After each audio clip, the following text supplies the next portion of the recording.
morning, everyone. I hope I'm audible. Yeah. Yeah.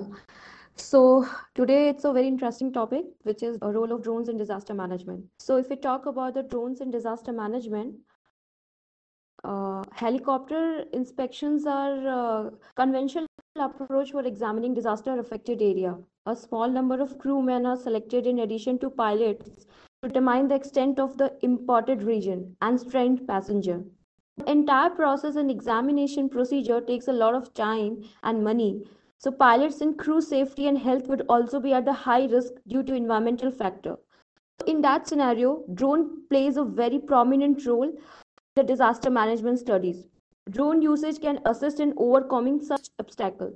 So in that regard, first I would like to Dr. Garima Agrawal, who is a senior consultant at NIDM, works in Resilient Infrastructure Division at NIDM. So I would like ma'am to speak a little bit about the drone in disaster management.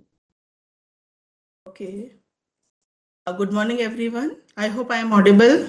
Yes, ma'am. Yeah, and welcome to this webinar on role of drones in disaster management. And it is indeed my pleasure to hold this today's webinar and welcome the panelists, Mr. Tushar Siddharth Pradhan and Ms. Dipali Jindal from IG Drones, Professor Chandan Ghosh, our head Resilient Infrastructure Division and from NIDM, and our team, Mr. Shreyas Dwivedi, Ujjwal, and Khushbu. So I welcome all of you on the behalf of National Institute of Disaster Management, MHA, Government of India. As you all know that NIDM is a Government of India's institution for building capacities of various stakeholders in the field of disaster management, and we are conducting these online training webinars and all for sensitizing the larger context of the community in larger context for encouraging them to build culture of prevention and mitigation. So we know that India is highly prone to multiple hazards, and we have experienced several disasters in the past, such as cyclones, tsunami, floods, landslides, and earthquakes. And due to global warming and climate change, it is observed that over the years, the frequency of extreme events such as forest fire, lightning, urban flooding, torrential rains, heat waves, cold waves, and cloudbursts, etc., have also increased to manifold.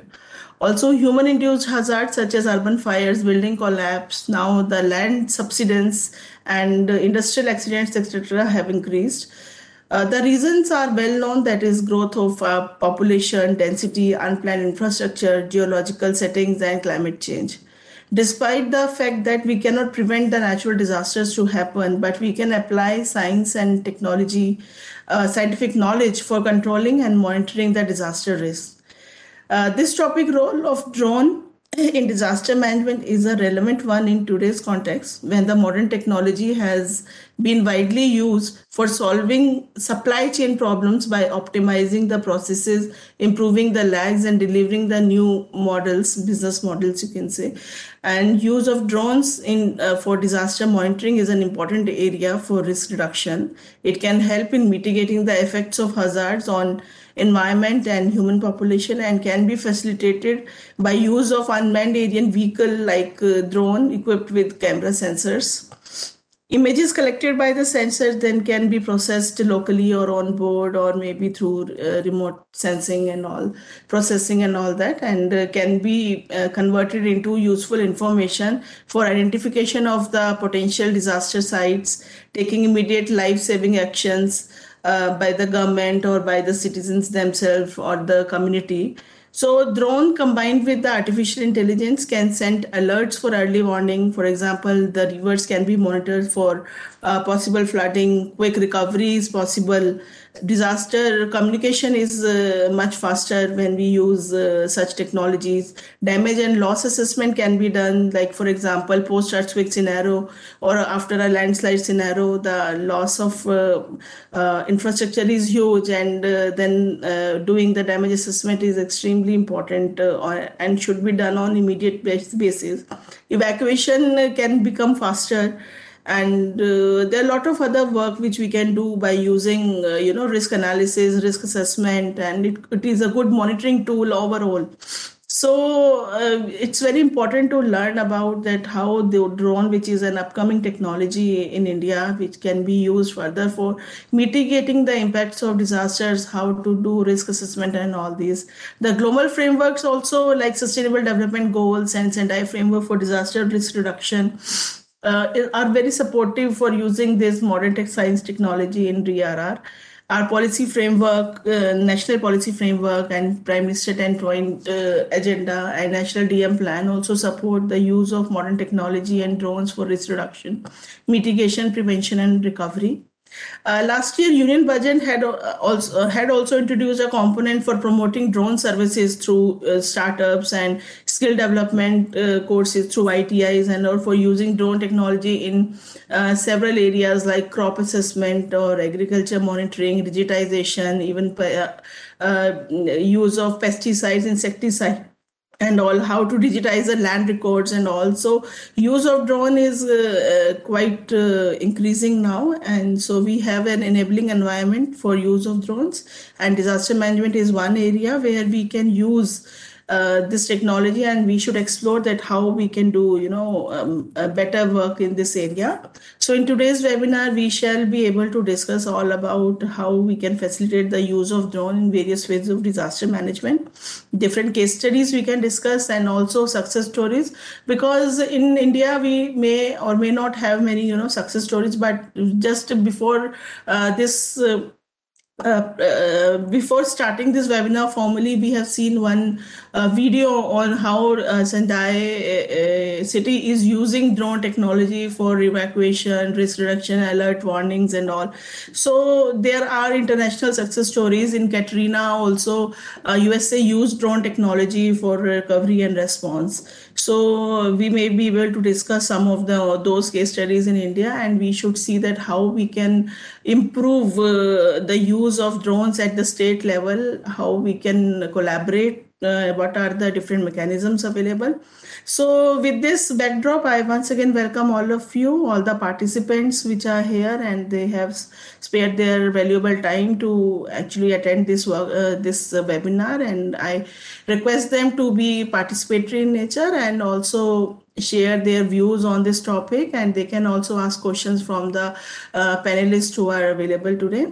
So with this, I thanks once again for this opportunity, and over to you, Khushbu. Yes. Thank you so much, ma'am. We got a very brief insight about the drone in disaster management. Now I would like to request Professor Chandan Ghosh, who is a head of Resilient Infrastructure Division at NIDM, Ministry of Home Affairs. I would like to sir to provide little bit guidance about the program and the webinar and share your knowledge, sir. Thank you, Khushbu. Very good morning. And in fact, already is background statement being done. And also in the beginning, yes, one Japanese video is being shown that how they are using. And in fact, now technology is not confined to a most advanced country in the world, maybe a few from the top list. But now everyone across the globe, because the internet, communication, social media, as well as our vibrant communications through conference, seminar, demonstration, that now whatever technology is coming up, whatever new things are there, it is at best, it is available across the globe. This is the age of in the 21st century that we are living, that no one is left behind. We're all at par. And whatever is being said in Japanese, you see that I could understand that, but at the same time, English subtitle were there, so that whoever is attending the online course or this will be made available in the NIDM website, that everyone has got the extreme or rather appropriate platform to go through that, understand that, and then application through video as well as subtitle in English or any other subject, any other say language that we speak, that it is all interpretable. And so that way, the drone technology is not the focus for this one. Mainly our thing is we are from the disaster management. So we want application, and that application, we know that for the last 5-6 years, it has gone beyond now making a photography in a marriage hall or in a congregation or whatever it is. It has gone beyond that.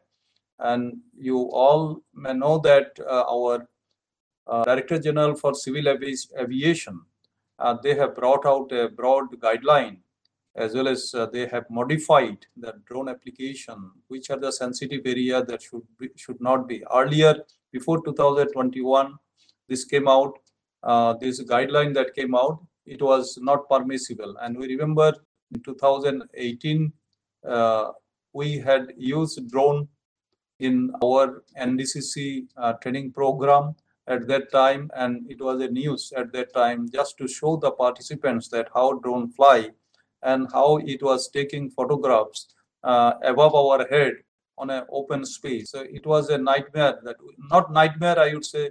It was really a great show on that day in the open ground for a few minutes to see a drone flying, taking our photograph, seeing it, the laptop at the same time, and with some hand control, remote control things are there. But these days now technology has taken us to such an extent that which is, I would say, if we scale them, that drone technology and affordability as well as availability and applicability has broken all kinds of barriers that we used to have maybe a few years before. In that way, now it is the thing that how softwares are being developed. Earlier we thought that in 1970s or 80s that how to increase the speed of the CPU, and then there are certain law, Moore's law, and then how speed is going to be double. Now with the quantum computing or genetic computing and the kind of computer that we are having now in our day-to-day life, and the mobile that we are having with 8 GB or 16 GB RAM, now everything is now possible to see at par with whatever latest technology available in any part of the world. We are also having such kind of affordability as well as availability. And so the thing is, now since drone has been now part and parcel of our life and day-to-day life, just not that 2 years back maybe drone can reach Pisa in a multi-story building, which was a sensitive news, came up 2 years back in Bombay, and now it is doing many of the jobs. So and we all know, and I don't have to repeat, or I don't have to just read out that what is not being done using drone. But the context of what is going on for the last almost a week, from 2nd and 3rd onward to till date at the Yoshimat area. And in fact, yesterday one team has deployed, one team has gone there. Today morning they have reached along with the drone. And from one of the organization from Bombay, they reached the spot waiting for deployment to survey the building cracks that has happened in the Yoshimat area. There are certain permissions are required, but they have gone with all the equipment along with the drone, that which can take with the camera, photographic camera, as well as LiDAR camera also can be, and also terrestrial camera that means handheld, or it can be mounted, vehicle mounted, which of course is going to be shown or is going to be described by the two experts over here. The main thing is that what has happened there, let us discuss today in the context of what is happening in the Uttarakhand, and looking at the history of occurrence of landslides and the kind of geographical conditions over there in the Yoshimat area, where 15 to 20,000 people are living there and their life is in danger. Danger is not in only word, but it can be seen now by seeing the building cracks and and the things that happening under the ground. So first and foremost thing is to have that aerial survey, and that aerial survey which is going to be described today, that aerial survey should be able to reveal the cracks by at least over the ground, and then we can have those by studying or by seeing those nature of the cracks. Civil engineer, like when we see the cracks in a building or in an area, we would be able to judge that whether the building is repairable or not. So many such decision-making things will be come up. So I would see that flying drone, touching camera is a very trivial thing. After taking those views of those camera and 3D and also with the LiDAR, that all the dimensions, that how decision making is to be done. Decision making in the sense that where cracks are there, how many cracks are there, which are the building, how many of them, at what level. Flying the drone, at the same time going inside the building and then making a as-built drawing or as-built 3D map. Well, drone takes the photograph from overground by flying it over the area, and then going inside the building. Then building has got the beam, column, and the wall thickness, everything we know. Then making synthesizing them, we can get a walkthrough, and that walkthrough, along with the dimensions, we would be even to the corrections of millimeter. We would be able to say that what is the crack width and which direction it has gone, which can be vividly seen as a photographs, and then we are in a position to say that this building has to be removed or other way. And then there are certain instruments which of course drone cannot do, but there are certain underground instrumentation which is to be done. So today's focus is on application of the drone in disaster management. I hope that some case studies and example will be taken up, and which our participants, I can see more than 70 are there. They would be able to understand that what wonders that drones are doing, keeping aside that the technology has gone to far and wide. By flying the drone, not having a handheld something like radio control devices, but also drone can be flied sitting over here in my office and flying the drone at the Yoshima, just switch on that. Let's taking a particular case example. Switch on that, and from here all programs are being done.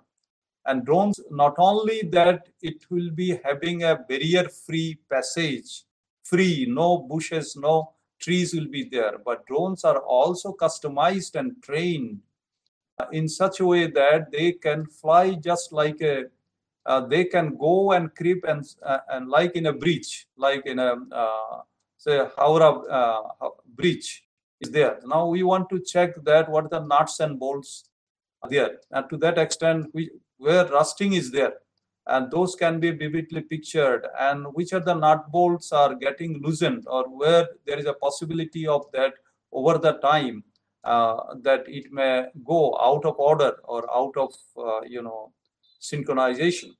In that case, drones are able to fly not only just in the air, but also it is being trained in such a way that it will grow just like a creepers, just like an ant, or just like a mosquito, that or any kind of flying things that which will go crawl and then check that is there any defects which can be observable by visual eye, and which can be brought into the computer.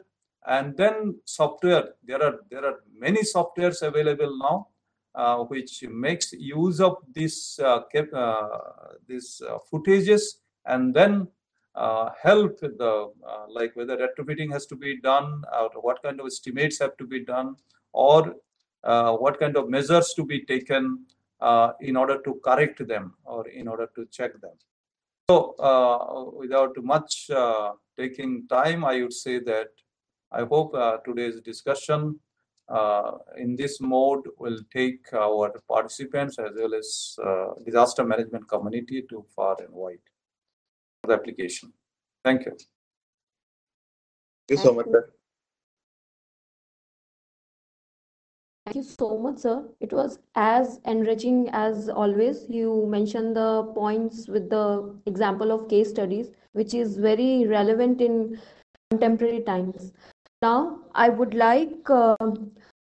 Prashar Pradhan to speak about the role of drones in disaster management. But before that, I would like to introduce him. He is the first alumni of Tata Institute of Social Science, Mumbai, in Disaster Management Department. He worked as a DDMO in two districts of Maharashtra, that is Hingoli and Aurangabad. There's a lot of list about him, but I am talking briefly about him because he has a lot of achievements. He have done tremendous work in disaster management, and continuously he is learning so many online programs in disaster resilient infrastructure, in drones in disaster, and development and disaster, role of socio-economic in disaster. So he is continuously learning and inspiring a lot of youth and other people to pursue the courses in different dimensions. He also completed district SAR tendering for Aurangabad district for 60 lakhs along with the added training component for flood hazard. So he has not only theoretical knowledge, but he has a practical experience as well and practical exposure as well. So I hope he able to deliver the properly so that we can learn in our future aspects also. And so I would like Mr. Tushar Pradhan to speak about the role of drones in disaster management.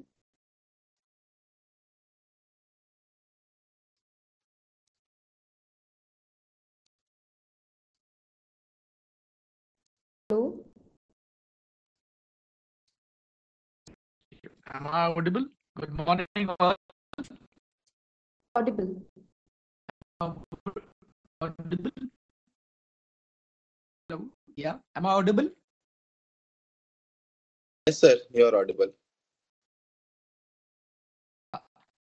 Can I have the PPT for the today's presentation?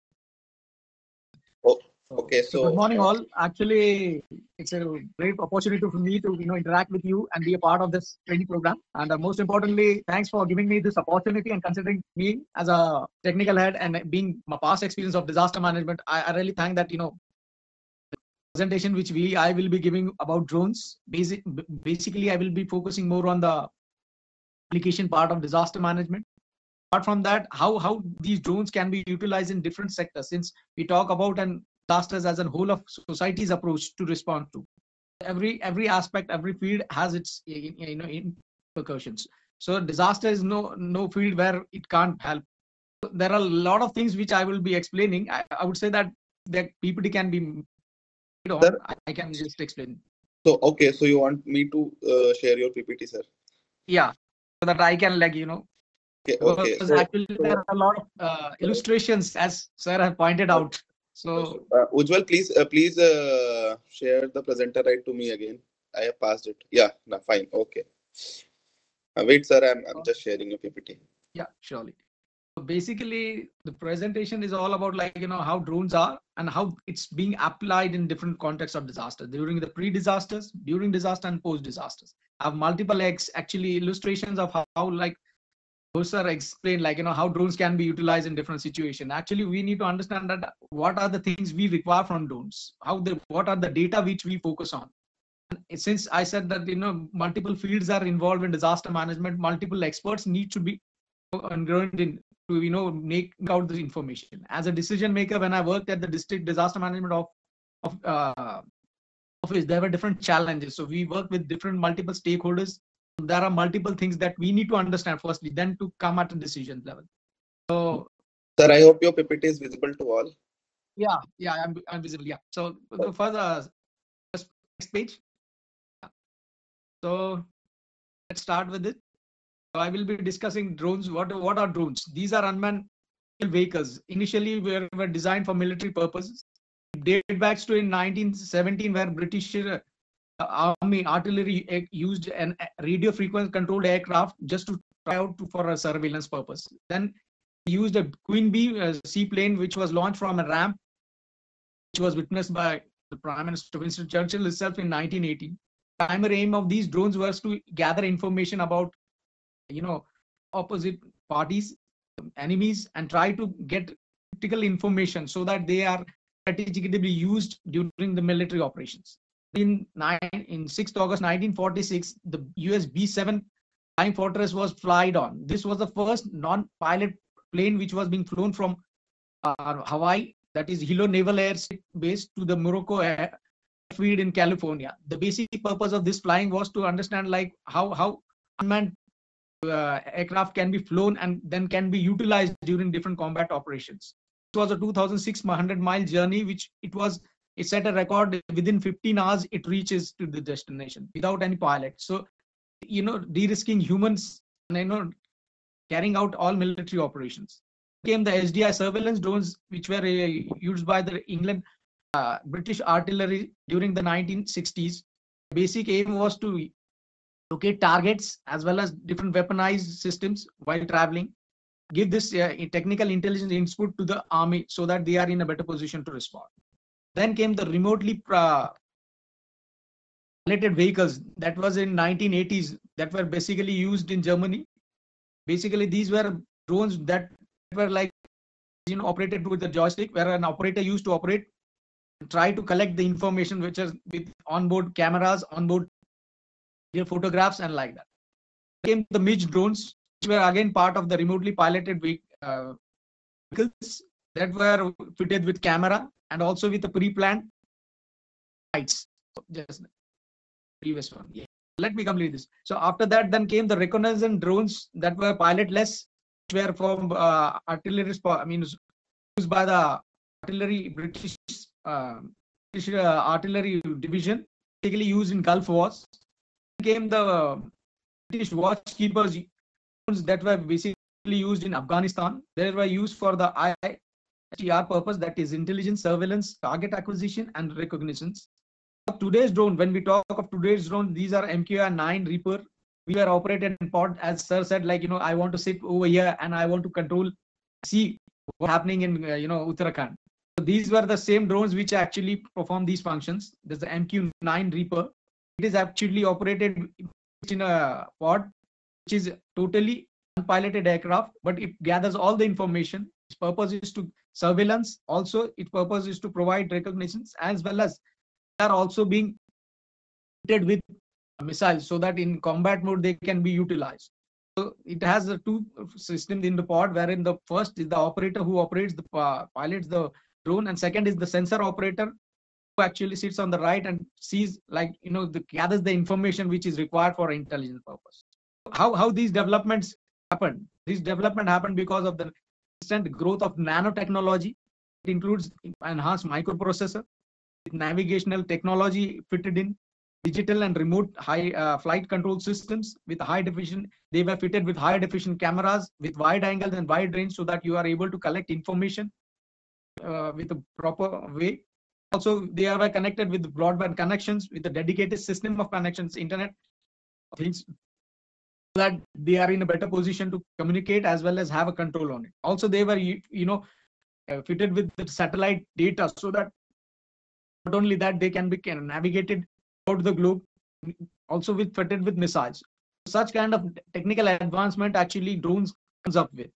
So it was more, utilized by military. Actually, it generated a lot of interest in the private sector, so that these can be used in their way of living. So next slide, please. So now, when we talk of disaster management, when we say disaster management, there are n number of applications of drones in different fields. They are used for crime surveillance. They are used for fauna detection, habitat destruction assessments, crop monitoring, vegetation, agriculture, mining, construction, and infrastructure inspections, search and rescue missions, disaster prevention, and disaster management. We have n number of field and applications. Since these are small, nippy, and very fast, they actually provide us an opportunity to utilize their skills in the limited span of time with maximum output. Suppose an area is very large to conquer. How we will map that area? So if we program a drone and try to give it certain points with fitted with right kind of technical hardware, they provide you information in the shortest possible time, more accuracy as compared to the manual way when we proceed on. So next slide. When we look at disaster management, there are 4 applications of drones in disaster management. First is to mapping of hazards, risk, and vulnerability. Second is in instant post-disaster scenarios, that is search and rescue. Also in terms of transportation, and thirdly, lastly but not least, the trainings. These primary 4 applications of disaster drones are utilized in disaster management. When we talk of disaster management cycle as a continuum, when we talk of model, when we talk of root causes, dynamic pressures, and unsafe conditions, we talk about the vulnerable conditions. Those plays an important role in assessing those physical vulnerabilities and provide us an opportunity to enhance our knowledge based on these technologies and make us prepare for the next disasters.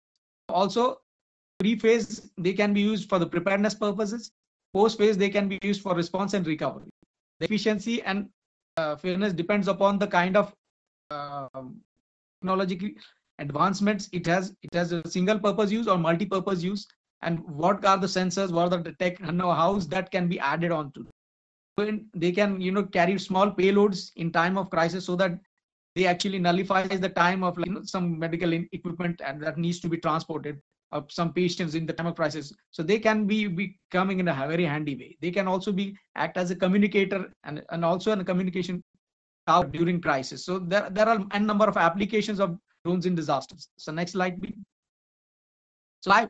We are talking about the capabilities of drones in disaster situation. They are fast, agile, robust, autonomous.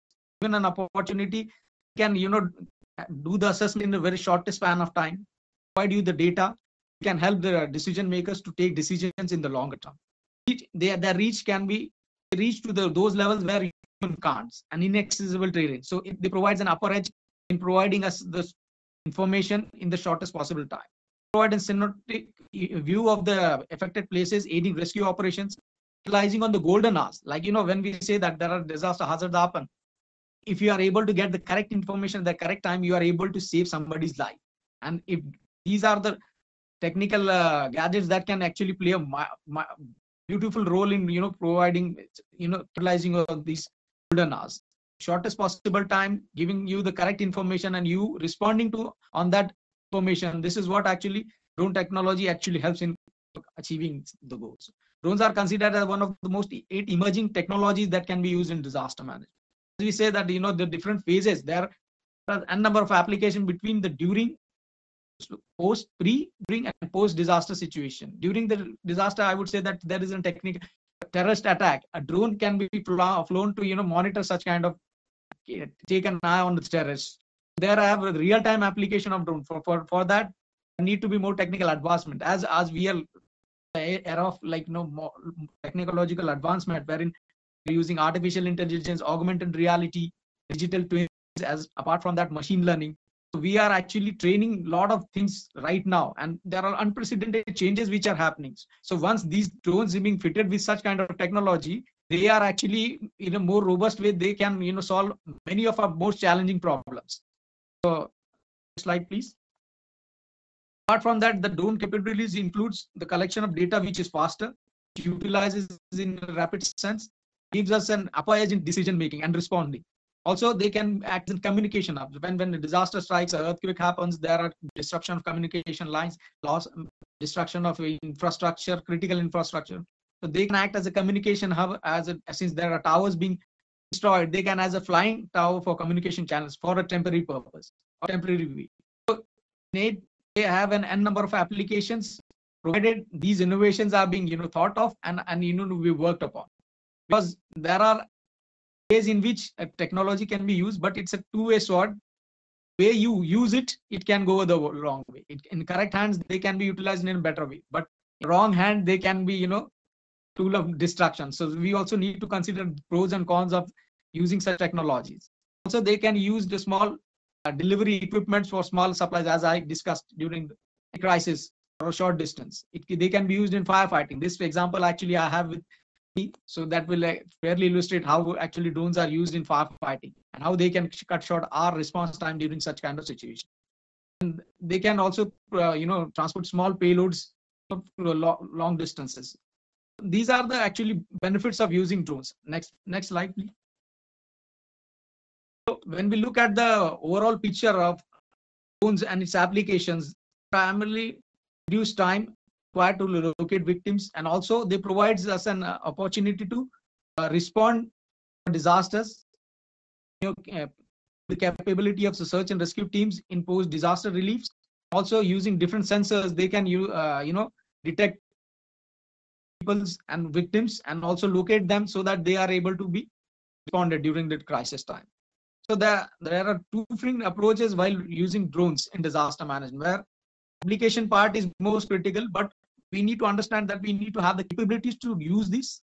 We need to have the manpower to understand these things and to translate those technical data to be simplified, and also we need participation of the people who will be, for whom this technology will be used, because without that participation, their understanding, it's not going to help.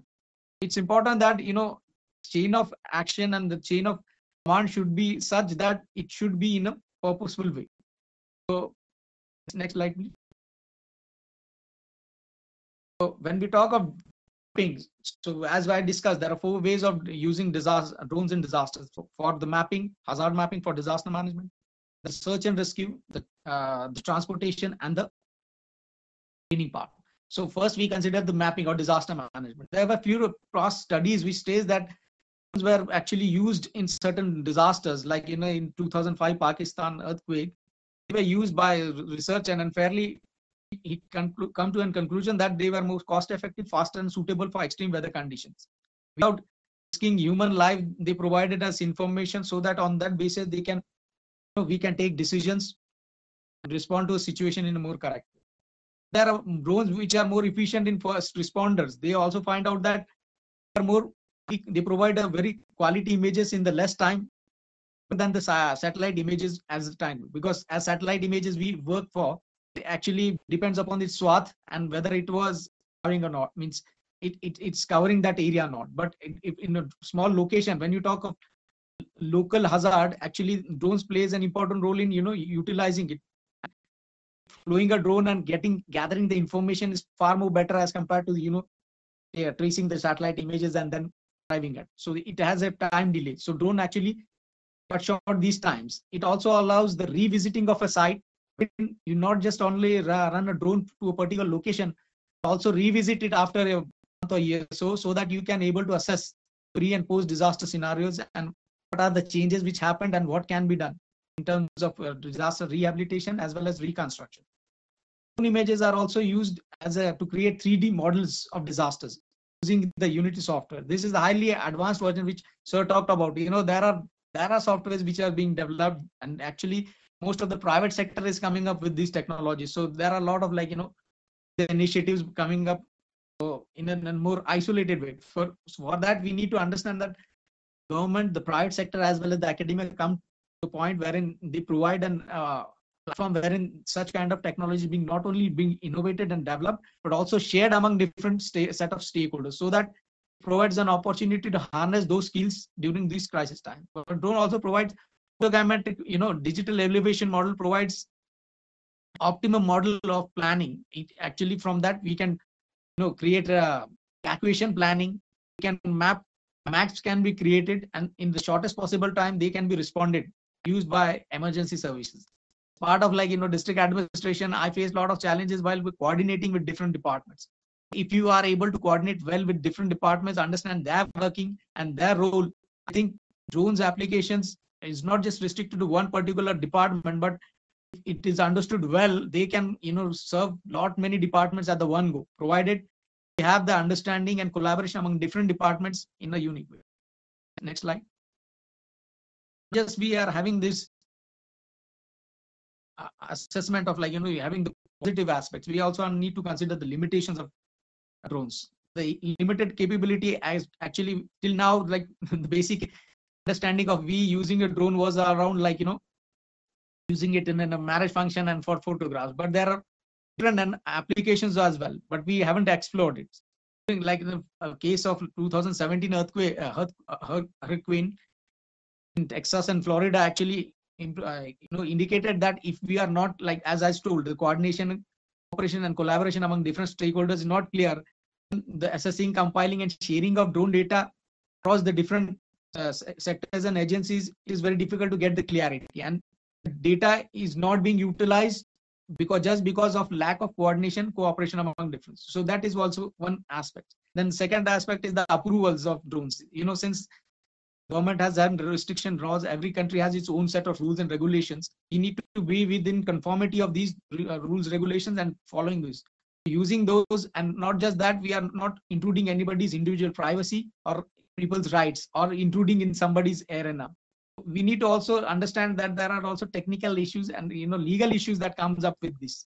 These are the challenges we need to overcome. Like NDRF has these kind of drones, utilize it during crisis because they are mandated to from the Disaster Management Act 2005 perspective. These are the ones who are being given that authority. But at the DDMA level, the district disaster management officer, district collector, who is the chairman of this, he decides. So he has that authority to utilize these technologies during crisis. Next slide. So this is the first application we do. Then when we consider the search and rescue operation, there are a number of things which come with it. The past studies which prominently search focused on was one Tilburg when he utilized this a private drone for confirm a fatality in steep terrain. So when the lot of interest grows up in such technology, that their use are being actually tested in different terrains. So this kind of research actually helps to understand better like how these new technological tools can be used in different arenas in different. Second study by May Gray and Nelson Hunt utilize these commercial drones which were flown at the high altitude to look at missing climbers. So when these kind of thing comes up, like restricting from traveling from the retreat towards the commercial approaches in the public sector, it's important that we need to understand there are a lot of applications which can be utilized, can be efficiently managed by using drones. So not only using in difficult terrains, but also open sea they can be utilized if they are being appropriately mounted by the detection sensors. Also the can be mounted with the different technical gadgets so that they can be detected. So there are n number of applications where drone can be used, and for search and rescue posts they can actually simplify and save lives. That helps in not just saving lives but also to increase the efficiency of the response time of the search and rescue team. It not only saves their lives without coming in contact with the high risk areas, but also provides them an opportunity to appreciate the save time that they can save more lives. Next slide, please. So again, there are limitations in using these kind of things. That is legal constraints. As I told you, there need to be law flexible enough to utilize it during different consideration, and who would be utilizing it in what manner and in what way, that needs to be clearly defined. That, and also utilizing these drones in different weather conditions. We need to have different parameters of testing drones are capable in which conditions and how we can be better position to harness their potential in different scenarios. Also the local community participation while using these drones, because it's important that they will react to such things and they will be able to participate, accept this kind of surveillance. So these kind of technicalities do exist. So next part, right? So when you talk of the third application is the transportation. So as drones are having a small payload capacity, so a company in Zeppelin, which is in Rwanda and Ghana, it specializes in transportation of medical equipments. What it does, it provides a payload of 17 kgs and can travel up to a distance of 85 kilometers, and providing an opportunity to transport medical supplies. If we consider the difficult terrain, actually if we go by vehicle, it cuts short the time duration with less hours as compared to the so difficult terrains, actually small transportations can be also during crisis and risk search and rescue operation, they can take walkie-talkies along with them so that they can in a better position to communicate with the victims. So small payloads can be flown by drones and also during crisis. Then another study actually done by Carlson he arrived at a conclusion that drones are quite efficient in more than emergency management services, provided if they are involved in the short distance travel as well as if they are run in favorable weather conditions. So they have the capability, but at the local level they can be used, not at the far-flung level. So they can be used as an active tool in response and rescue as well as transportation of small payloads. Next slide. So next aspect is the training aspect. When we consider drone as a technology, we need to understand that they need to be also human resource that are efficient enough to firstly fly the drone. They need to understand that how well they are able to use it during crisis, because it shouldn't happen the case that we are using it for the sake of using but not proficient enough to utilize or harness its skills. So there were studies which were done, and actually Fernandez and Pacheco conducted a study on 36 participants where they utilized drones in the mass casualty incident scenario, and found that through the experience of these participants that it has improved their response capability and increased their knowledge of management and resources. So it's important that it's not just having our drone or technology at one stake, but it needs to be harnessed well, practiced well, so that during time of crisis it doesn't fall. Because you need to understand that when we do conduct mock drills, it's important that we try to dress rehearse the situation, actual dress rehearsal of the situation. So if time comes and this happens, training component actually helps you to groom more well, so that during time of crisis it actually helps in executing it well at the ground level. Next slide, please. So when we look at the missed out the other thing. Sir, in my presentation. No, I think this is the first one. Actually, there is other one. A lot of examples actually in it. Shall I? Can I share myself? Yes, sir. You can share. You can share, sir. Check how to read, because actually I'm using mobile, so there comes a lot of illustration. Actually, Shreyas, actually I have mailed you. If you can. Sir, mailed. Okay, yeah. Let me check. Yeah. So go to the slide number 14. Actually, there comes a lot of illustrations about how drone can be used in different scenarios. Actually, Sir, give me 5 minutes, sir. Give me 5 minutes.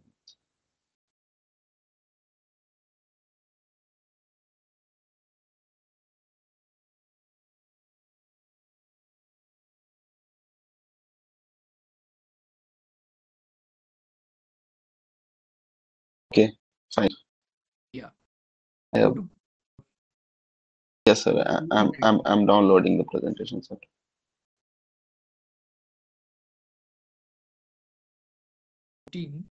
Then start the illustration. Actually, I have a lot of presentation really help you understand in what way they can be utilized, and also answers the professor illustration how can they be utilized in different scenarios. Okay, fine.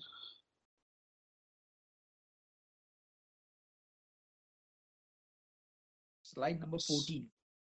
Yes. Yes.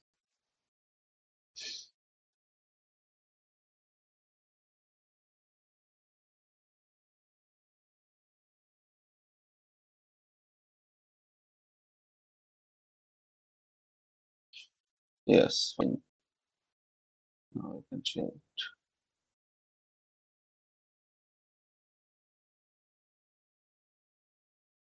It's visible now?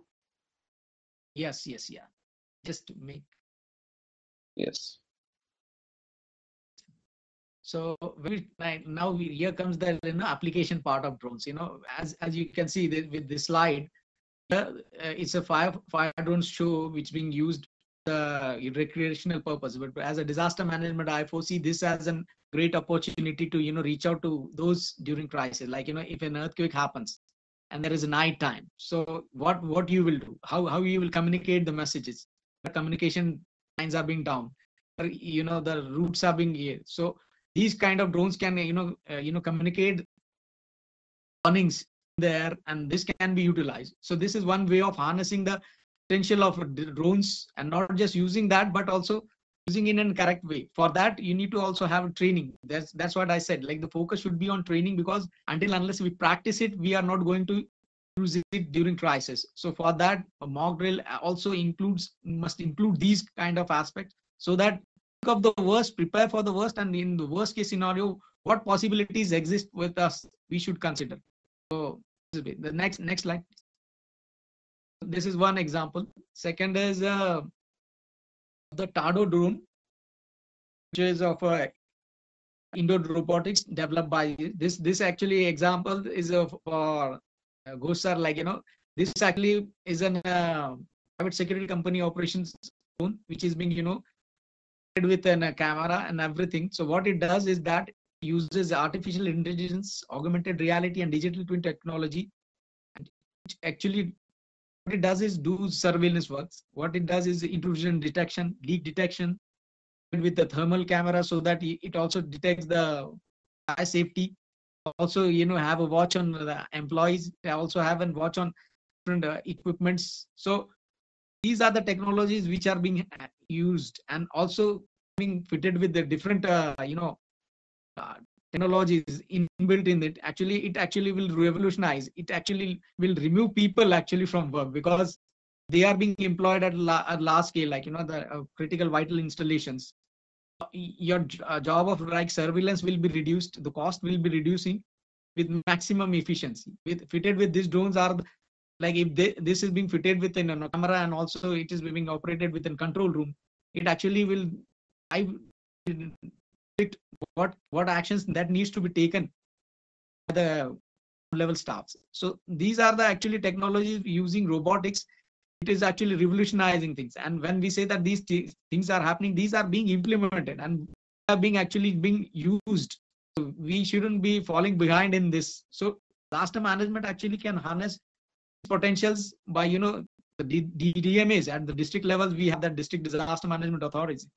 More than 16 districts, 1600 districts of India can be, provided with this technology, provided a cell is being created actually and helped out, because since this is a technical aspect that needs to have a technical person, and that he can simplify those operations to the decision makers, that is the district collectors and the district magistrates. So having a technology is one thing, but again, the human element that needs to be done, because unless we are trying to implement it in correct way, it's not going to happen. At the larger good, we need to have a, interface between the technical and non-technical, and how we are able to utilize the techno-legal framework while using these technologies. Next example is of the one which I've told you, that this I came across with one of my friend, at Larson. Actually, he was a technical innovator. What he did was, like, he posted this video. Actually, these are drones fitted with a water pipe, and these are aiming to, dose the fire of a high rise. So when we talk of, like, in fire case scenarios for a high rise where, we have steep buildings, low roads and everything, these drones can be an game changer, because then, in no time they can be in air, they can detect, actually assess where the fire occur, and fitted with this water pipes can actually dose the fire in no time. So the cost of responding actually reduced, and also the efficiency, because sooner we operate these drones, better and much fast and precise way the response case. And as I told, like, capitalizing on the golden hours of disaster management, you are not just saving life, but also saving the assets in the process. And this is all done without risking the life of firefighters. When we say that a fire tender will be there will be a ladder he will be putting up, and then he will be picking up the aim of the dose, and he will be aiming at the base, and then, so rather than risking his life, this kind of, these drones can actually reduce those risks, and also being more efficient in responding towards this. So this is one good application of in disaster management for firefighting. So next please.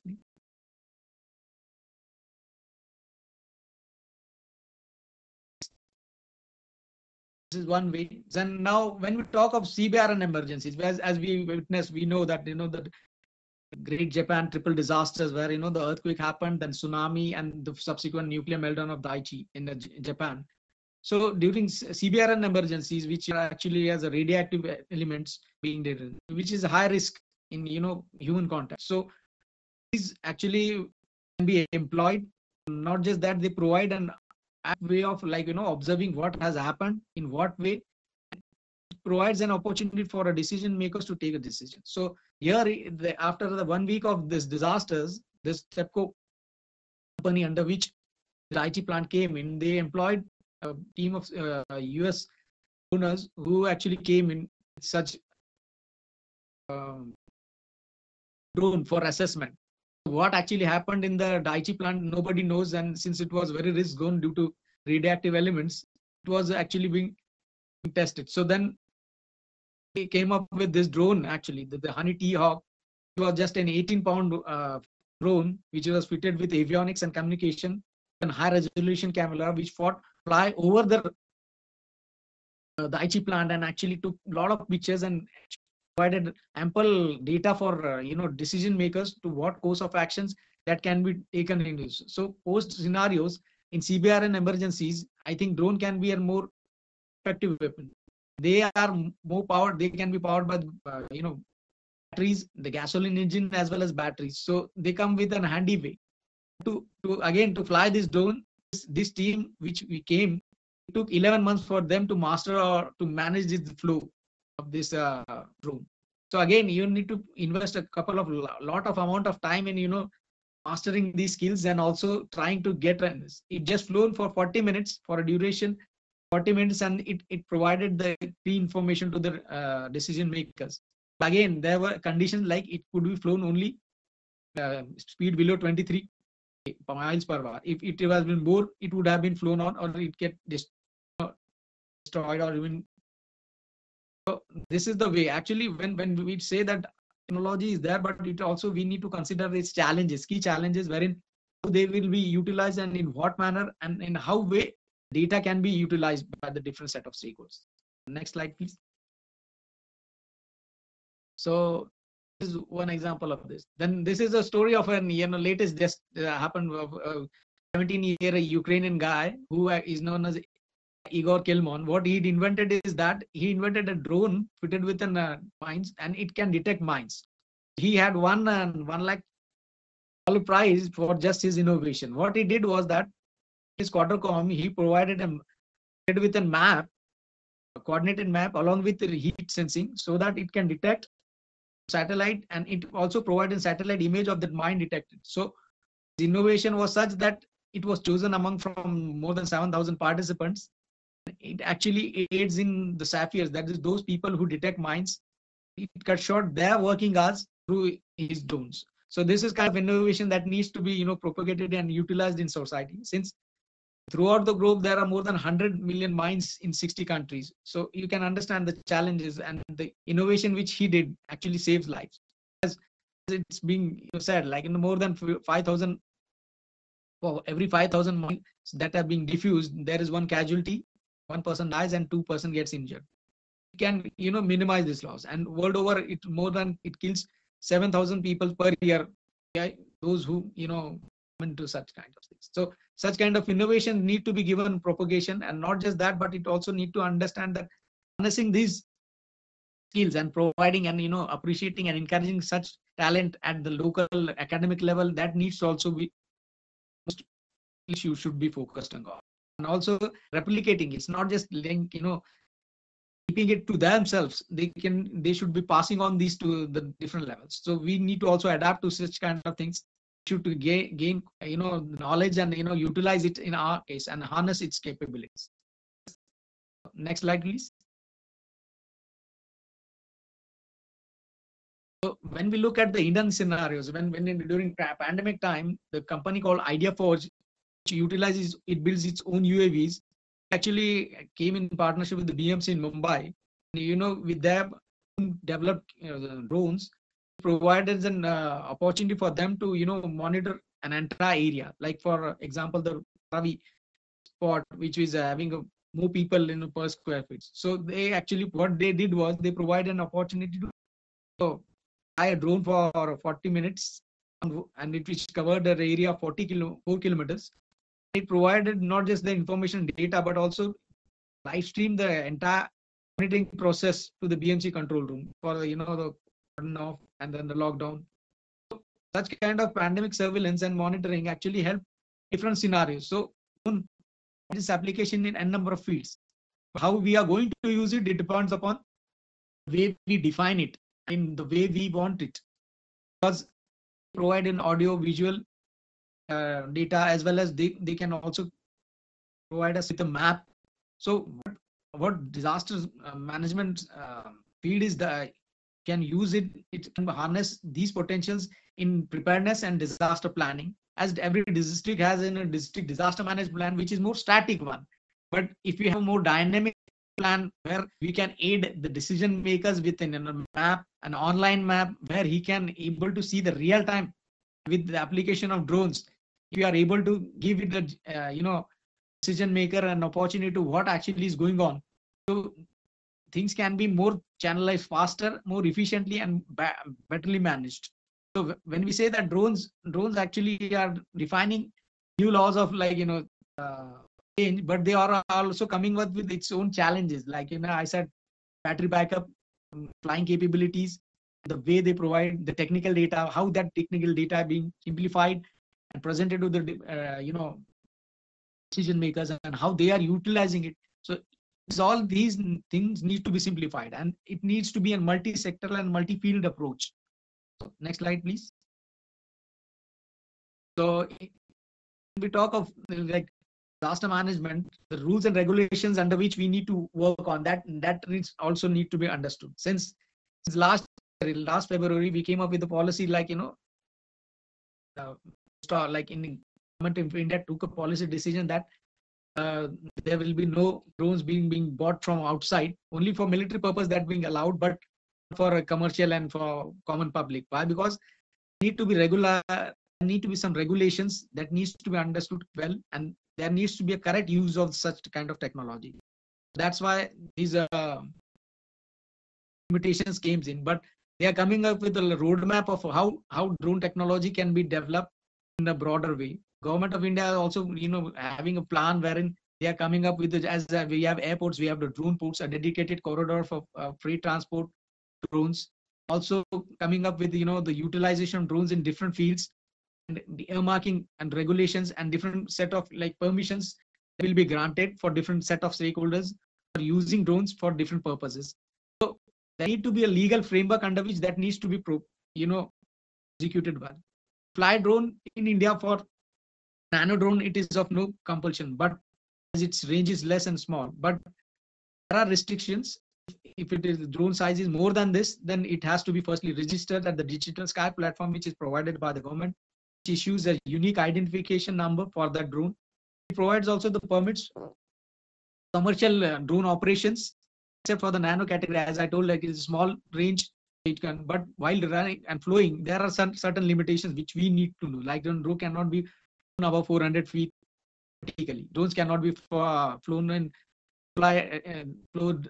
designated no-fly zones like airports, the international borders, the state secretariat campus, strategic and critical infrastructure locations, the military installations. So we need to also understand that it's not just about a toy which can be utilized for our application purposes, but where it should be used, in what way it should be used, and whether we have the legality to use it in certain conditions, that needs to be checked on.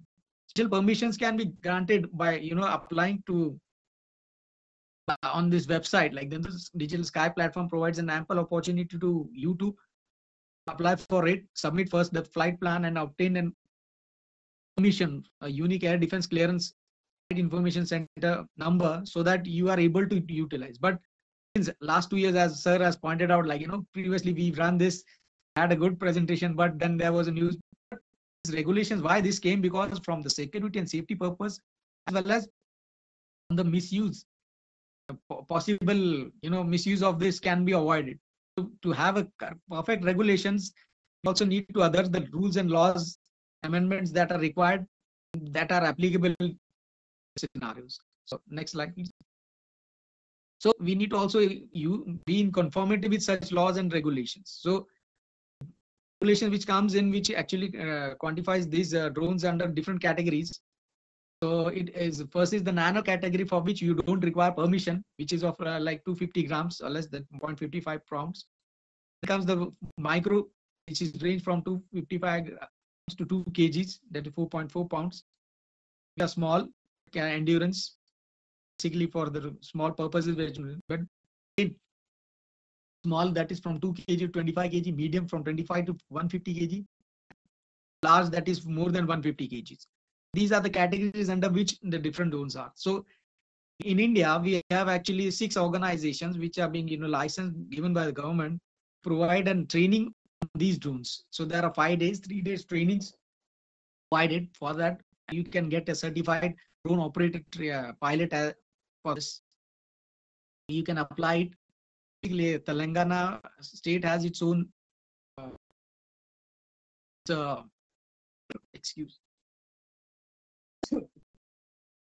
Telangana state has actually a good training module for this, and in Maharashtra we have in Baramati as in Santa Cruz. These are, and in UP there are 2. So overall, when we look at these things, structure is actually existing. It needs to be being made more aware actually about how these drones can be done, and what are the rules and regulation under which we need to utilize these drones. Next slide, please.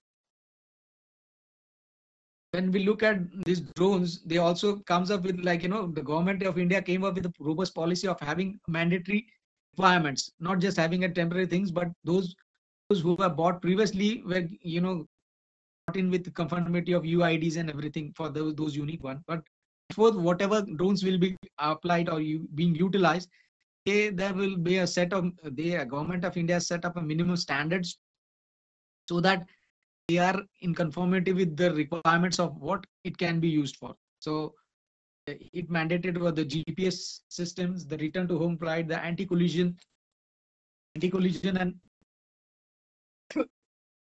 collision light, the ID plates, the flight controller, flight data logging capability, the RFID, the radio frequency identifier, and the SIM, and the no permission, no takeoff policy, wherein before running a drone, you need to take a permission. If you don't have permission, it will technically made of that, it won't fly. So this is what actually the government of India is enforcing, because anything to come in need to have technically legal rules under which, and technical frameworks where we need to utilize it.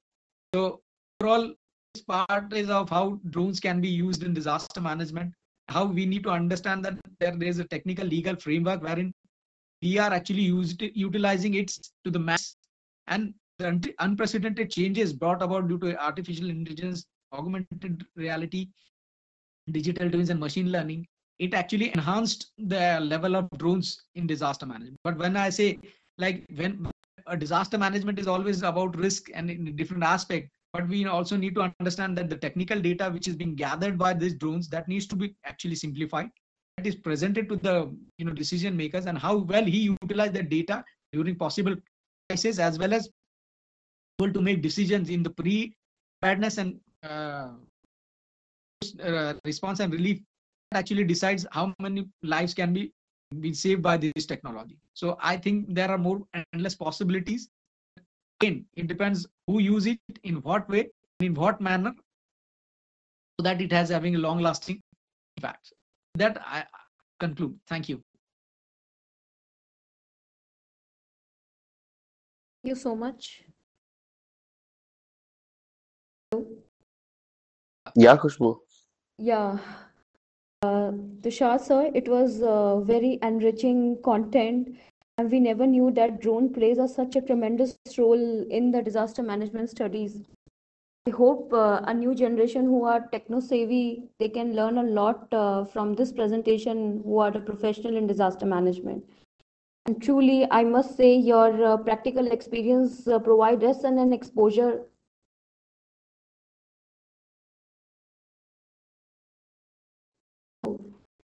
your practical experience provide an exposure and learning aspects in the role of drones in disaster management studies.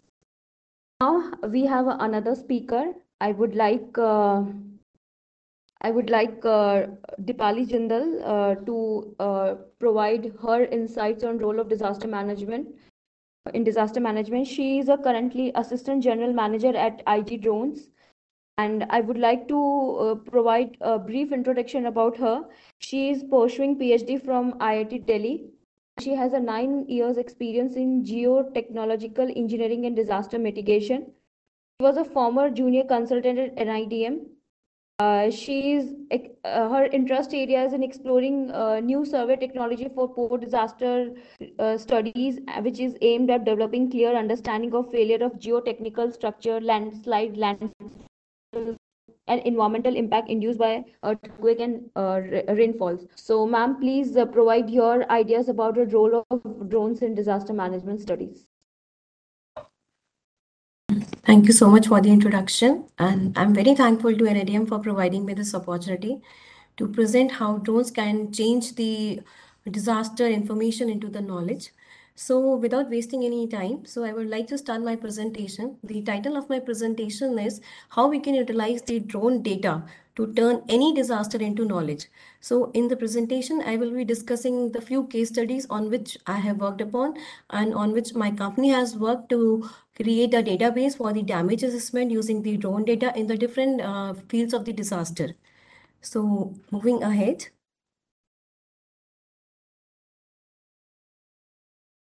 So about the drones, already Tushar sir has given us a wide variety of the drone, the types of the drone, the emerging technology of the drone, how the drones are used in the disaster management. So I will be giving just a brief introduction about the drones.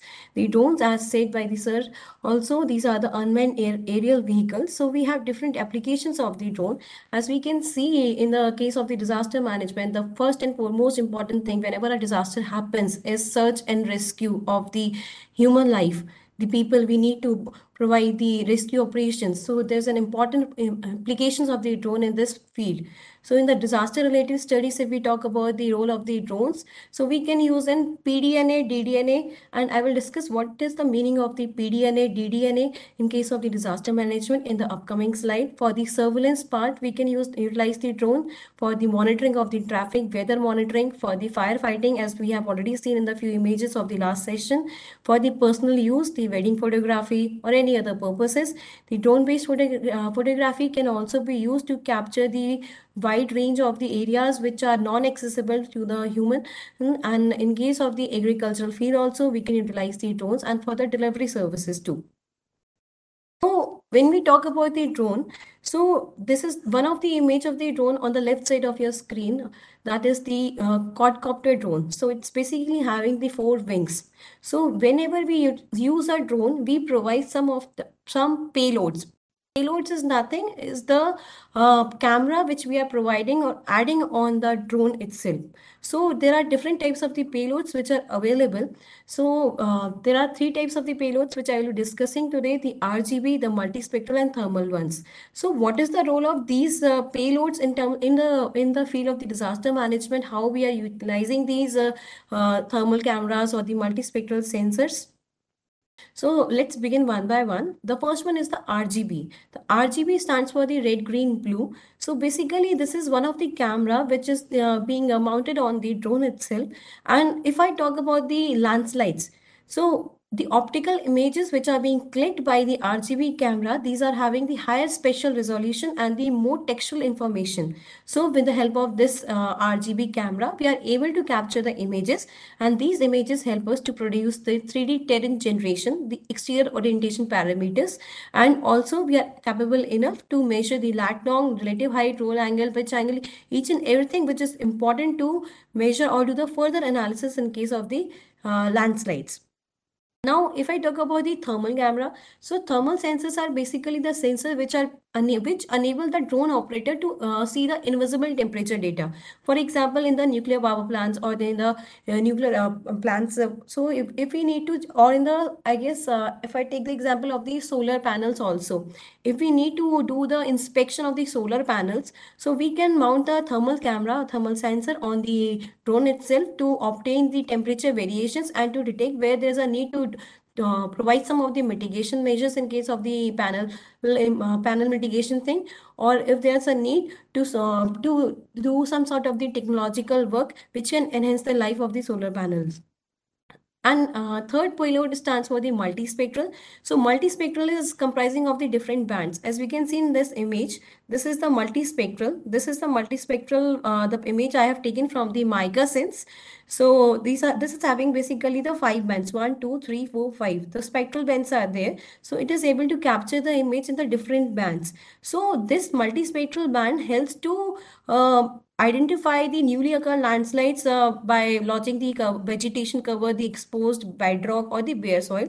So sometimes when we study the landslide analysis, or we do the landslide analysis, there's a need to go for the NDVI analysis.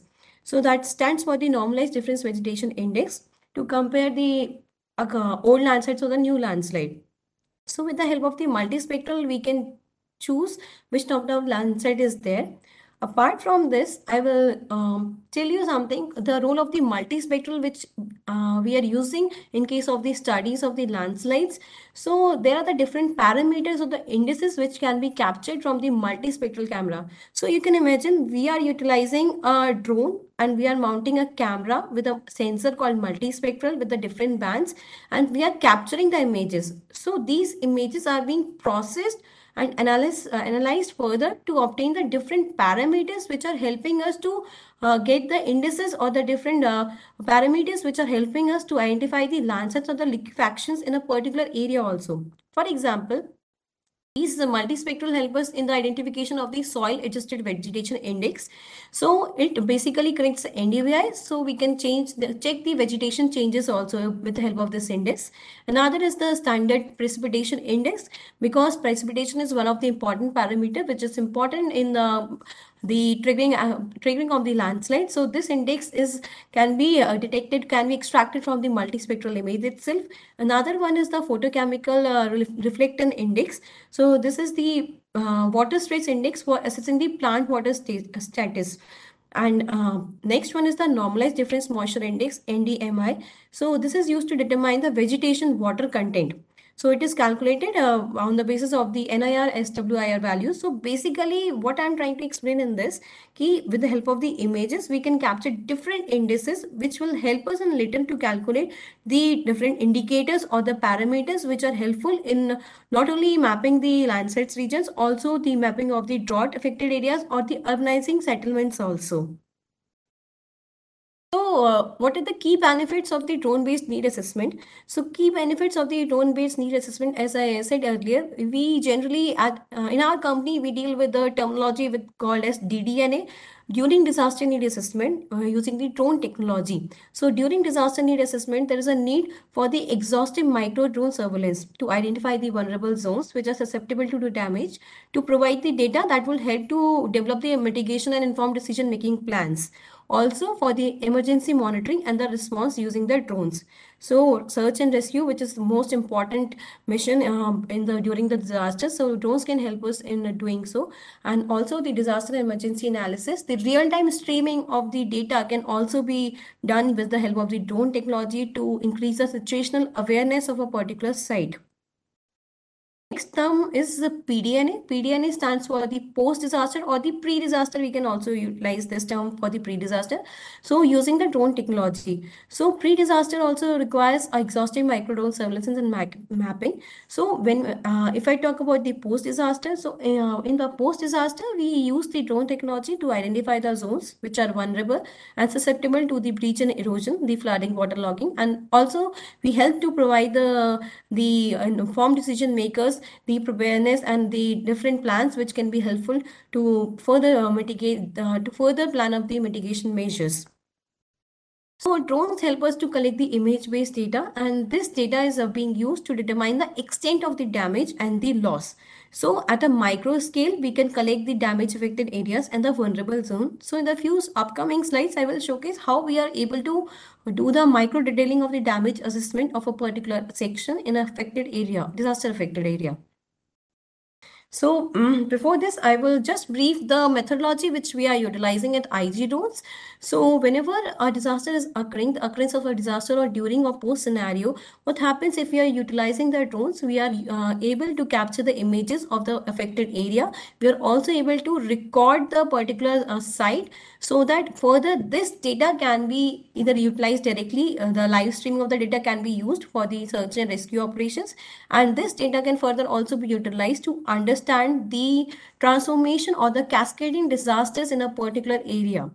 And this type of the drone data helps us for the search and rescue operations and the quick first responder decision also. So what decisions are to be planned, what steps have to be taken for the managing the extreme event at a particular location. So whenever we take our drone, it's not like just we have taken the drone from our site or from our office and we are just going in at the location, we are capturing the images. No. So whenever we need, we are having our drone, we need to plan something. The planning term is called as a mission planning. So whenever we have our drone with us, we initially plan a mission where we need to fly our drone. Accordingly, we do the data acquisition, and the particular area is being mapped, and further all the data which is being captured with the drone, it is being further processed, called as the data analysis, and this data analysis is being done with the help of the AI and the ML algorithms, IoT, and this data is being further dissipated to the financial institutions, government bodies, and UN agencies and the NGOs that can be utilized for the preparation of the damage assessment of a particular section or the further research study of a zone which is highly affected during any extreme event. So when we talk about the documenting the disasters, so documentation of the disaster basically have three goals. The three goals which we have classified, it's like the perishable data, the spatial and temporal data, socio-economic information.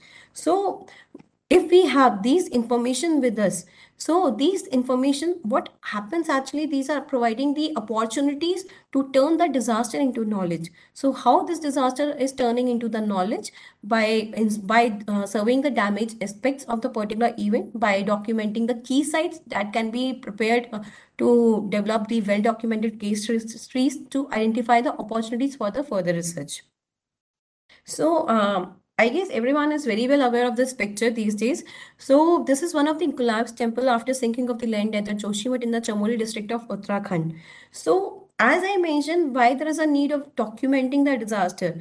So as we know already that there are multiple reports on the social media. There's one report also of 1976 which highlights already the Joshimath was residing on the landslide zone.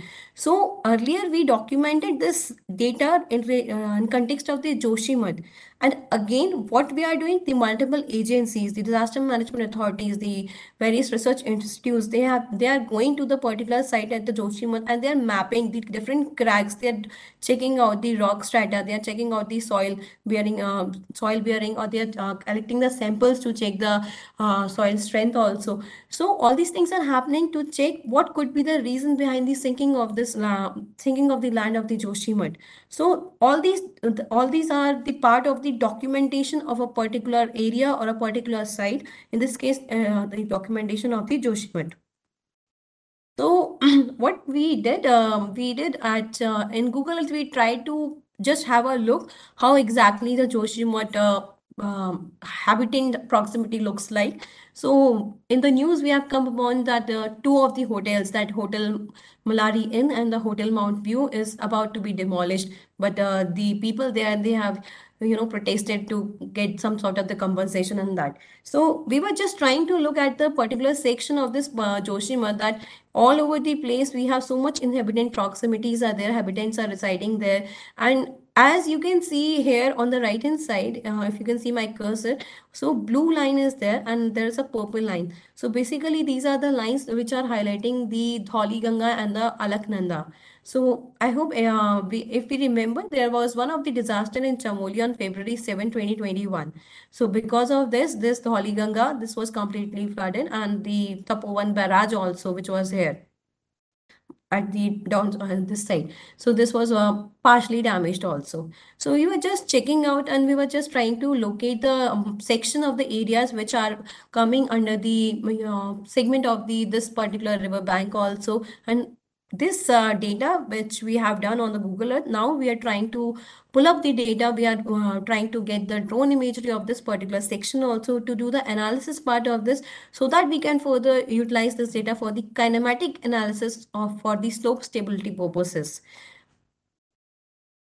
This is how we need to document the data, and this documentation of the data helps us in different perspectives, and this documentation helps in turning the disaster into knowledge, because it helps to inspire the new simulation models. It helps to reduce the uncertainties in the probabilistic models, increase the resilience of the infrastructure, impact the future policies and the standards, engineering practices, advances research, and making fresh insights and discoveries. So now the question is, suppose if we have the access of the drone, now what? What we have to do? So the answer to this question is, we term it as drone surveying pyramid. So when we have the drone with ourselves, we need to plan a mission. We need to collect the photographs of a particular area after planning the mission. These basic photographs are further stitched together to form a ortho mosaic photo. These mosaic photos are basically the 2D photos, which gives a clear crystal view of a particular area which we have surveyed with the help of the drone. So these photos are further helpful in developing the 3D data, and this 3D data is termed as the digital surface model, DSMs, or the point cloud. These point clouds and digital surface model, digital elevation models are being prepared, and in case we need to extract the features, for example, as in case of the Joshimath, if the drone survey is being done, so the with the help of the drone data, we can prepare the CAD drawings in which we can do the feature marking of the houses which are there on a particular on the site. Final deliverables in case of the drone surveying pyramid, it's basically the digital elevation model, surveying surface model, ortho photos, and the CAD drawings. And this is completely a pyramid which is termed as the integrated flow of the drone surveying pyramid. Now, beginning with the case studies, I hope everyone remembers this one of the picture which last year circulated massively on the social media. So this was the barrage of the Tapovan Vishnugarh hydroelectric project. So this is one of the case study which I am presenting as a part of my PhD thesis, which I am doing at IIT Delhi. So me and my reconnaissance team at IIT Delhi, we went to the Chamoli. I think on 9th of February, and to document this disaster with the help of the drone. So this disaster was being documented by planning the reconnaissance survey. So we planned our reconnaissance survey on the basis of 4 things. The social media, first of all, we tried to capture the news or informations from the social media, which was helpful to us to finalize the route or the roadmap, what exactly we have to do, the way which we have to choose to reach to the particular locations. And after reaching to the site, what could be the focal points of our investigation? It's not like we are taking the drone, we are just flying the drone. We need to fly the drone in a manner that could be helpful for our further studies. What are the different equipment and the tools which can be used to capture the data, the desk and the field meetings? So role of the social media, as we can see, there were ample of the news and the images on the social media. So all these images helped us in extracting the information related to the Chamoli disaster and the route which was available to travel to reach to the particular site, and the nearest route which was free to travel and free to stay for stay purposes also. So, what are the focal points of investigation? So, whenever we are going for the survey of a particular site post-disaster, for example, in case of this disaster, our focal point of investigations were like collect the first-hand view and collect the perishable data of the areas, record the size and location of the large boulders, talk to the individuals, and get the copies of any photos they have both before the event, after the event, to document the high water marks. So all these things, these are helpful in doing the studies of the disaster of at the Chamoli site, because it's not like we are just capturing the images. We need to analyze what could be the reason behind this cascading disaster, why so much debris was there, how much, which size of the boulders were there near to the Bharat side of the Tapovan, what happened to the tunnel, what happened to the Rishiganga hydroelectric project. So each and everything is very important. So we need to capture the information from scratch. So these were the tools which we utilized: the drone, the camera, and the GPS. And being a geotechnical engineer, I utilized the extendable auger soil samplers, pickaxe, and the construction spade. So these were the desk in the field meetings which we did at the Chamoli site with the BRO officers also to gather some of the information related to the disaster. So what we did with the help of the drone, we first planned our mission, and what is this innovation request? Khushbu?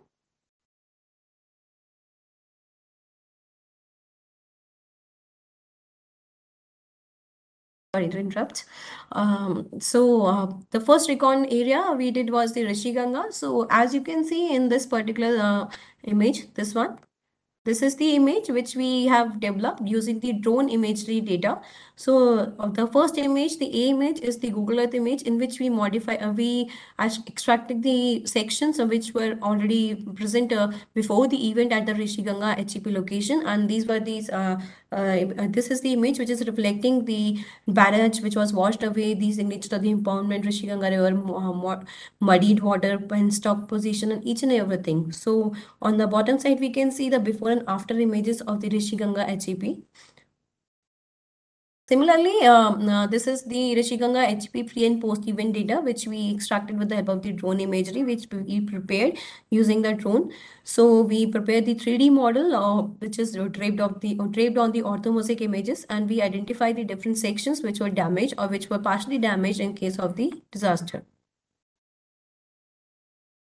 So if we can see in this particular slide, the barrage and the impoundment sections. So with the help of the drone, we can see a crystal clear view of the nearest section which the drone has captured on the land surface. For example, there was barrage over there. So we are able to see the clear view of the water also, which was totally muddied after the Chamoli disaster.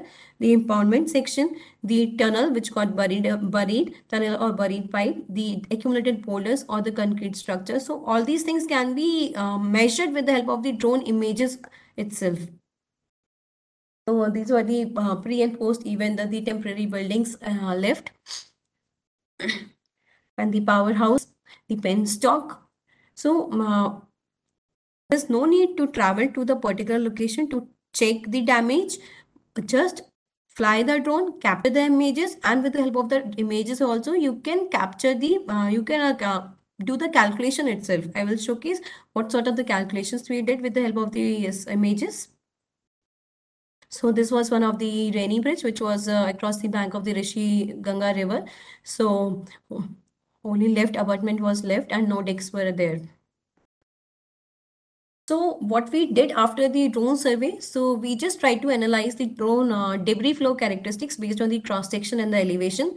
So this was one of the Rishiganga, this is one of the Rishiganga portion which we mapped using the drone. We divided our section in the different cross sections, and we tried to analyze what could be the reason behind the huge amount of the velocity at a particular section, why the velocity was very high at a particular area, why the velocity was very less at this particular section.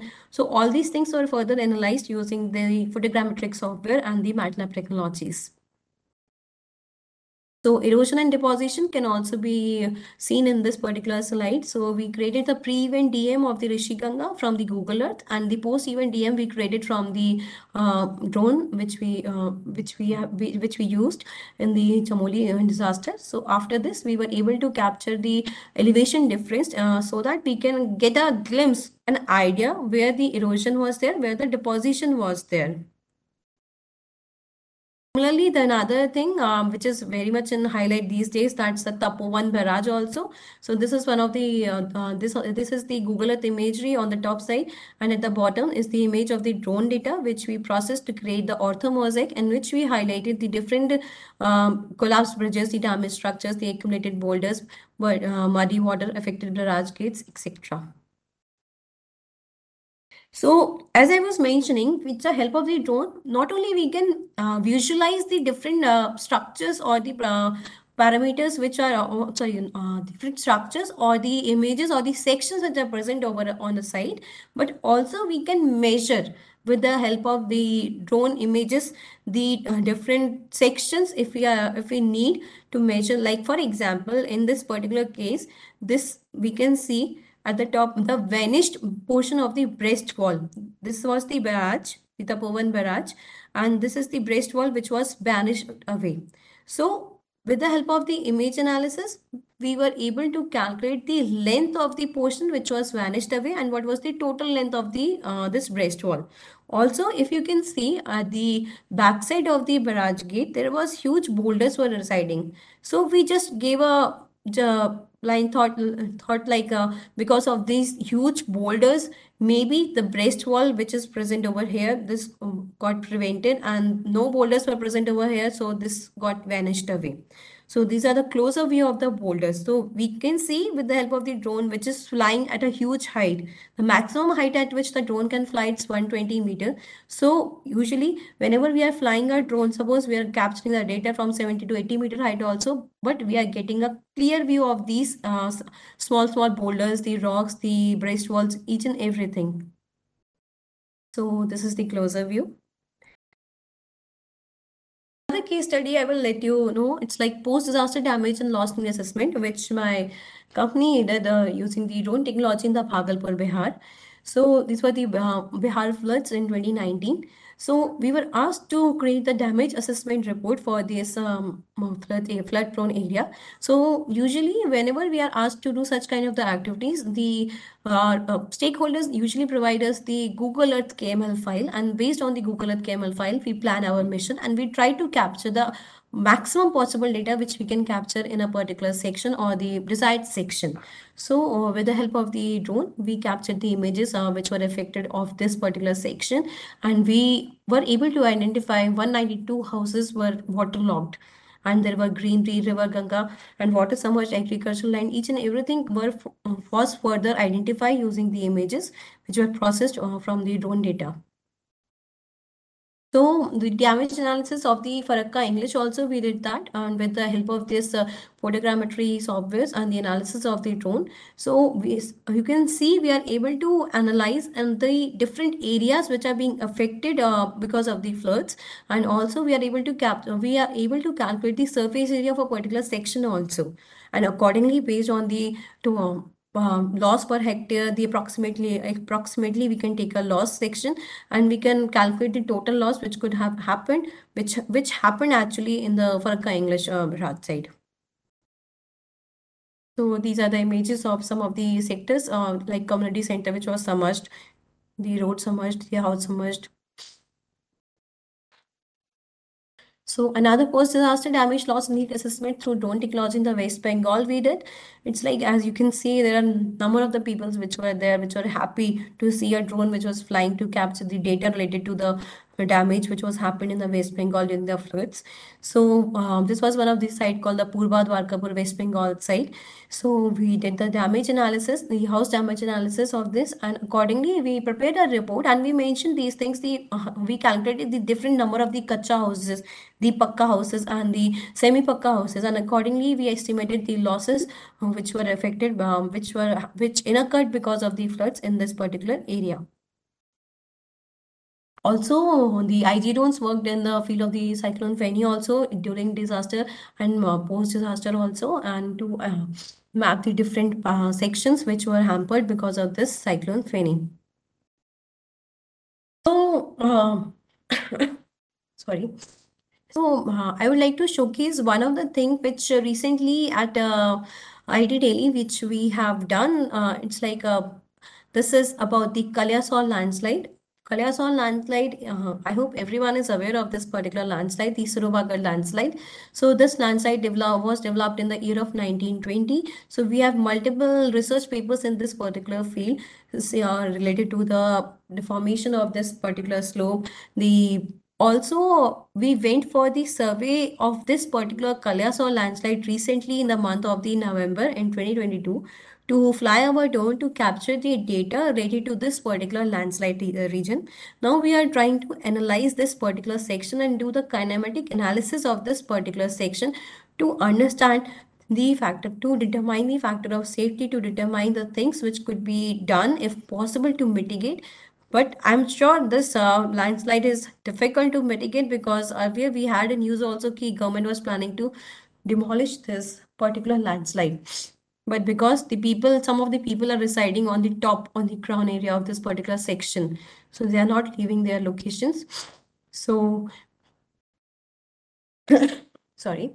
So the government has planned to prepare one of the bridge, and one of the bridges being prepared somewhere here for the detouring of the particular traffic of this section of the area, which is going towards the Rudraprayag. So this landslide will be closed. The landslide region will be closed after a few months after the construction of the particular bridge is completed over this area.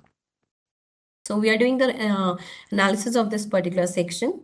Also, while traveling to the Rudraprayag, we further actually we got a glimpse of one more landslide on the way to the Rudraprayag itself. As you can see, this is one of the model. This is not the photograph of the drone. This is the model which we prepared in the software using the drone images. We have captured the images of this particular section. Now we are trying to figure out the reason, what could be the reason of this, the collapse of the retaining wall of this particular area, because this is one of the important roads which connects the Rishikesh Shivpuri area towards the Devprayag side. So we need to do the analysis of this particular section. So you can see the drone is helping us to collect the data from the inaccessible parts of the area, and further this inaccessible parts of the area, the data can be analyzed by sitting in the office and do the further or provide the mitigation measures or do the further analysis on these sections. So as you can see, with the help of this, we tried to calculate the amount of the volume which is being present on the top of the side, the bottom of the side, and the further analysis are still in progress to determine the different factors related to this.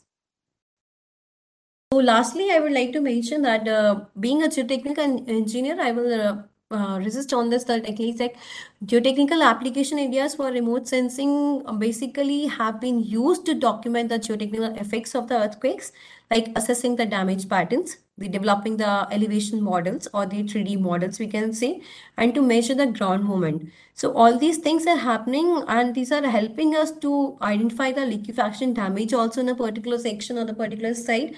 And similarly, apart from the satellite imagery, nowadays the drone-based imagery is also helping us to determine all these parameters, and further these data are being integrated with the machine learning algorithms to improve and enhance the analysis part of a particular region of an area.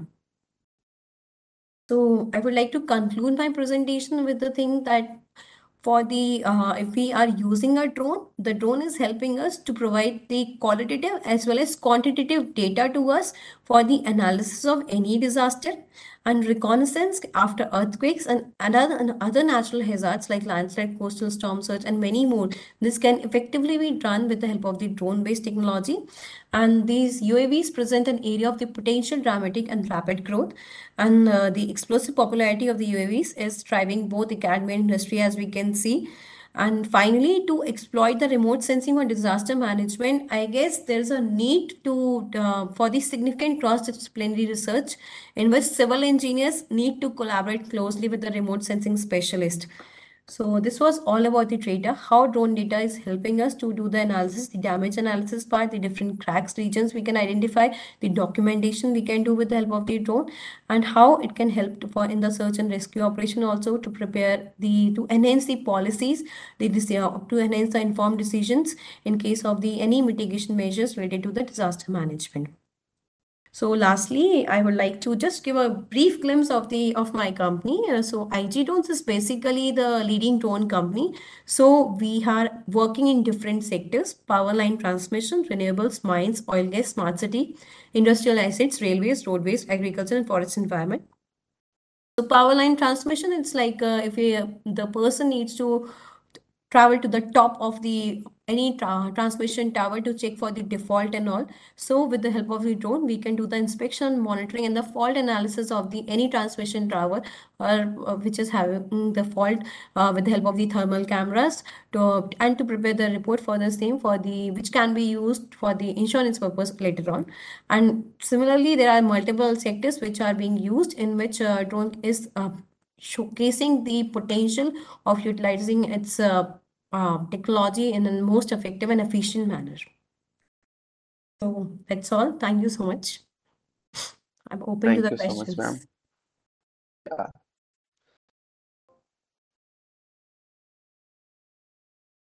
No? Are you Yeah. there?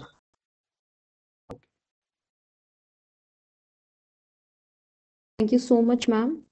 I never knew that drones played such a tremendous role in disaster management. You also provided a lot of examples and the use of GIS mappings and all, which really added value addition in this presentation. Now I would like other participants, if they have any queries regarding the session, they can ask the questions with the speakers. First, let me check is there any question in the chat box or in the Q&A session? Ujjwal, you can move all the participants in the panelist box so they can directly ask the question. Participant, you all will be moved on in the panelist box, so you can unmute yourself and ask directly the question to our speakers. I don't think there is any question in the chat box.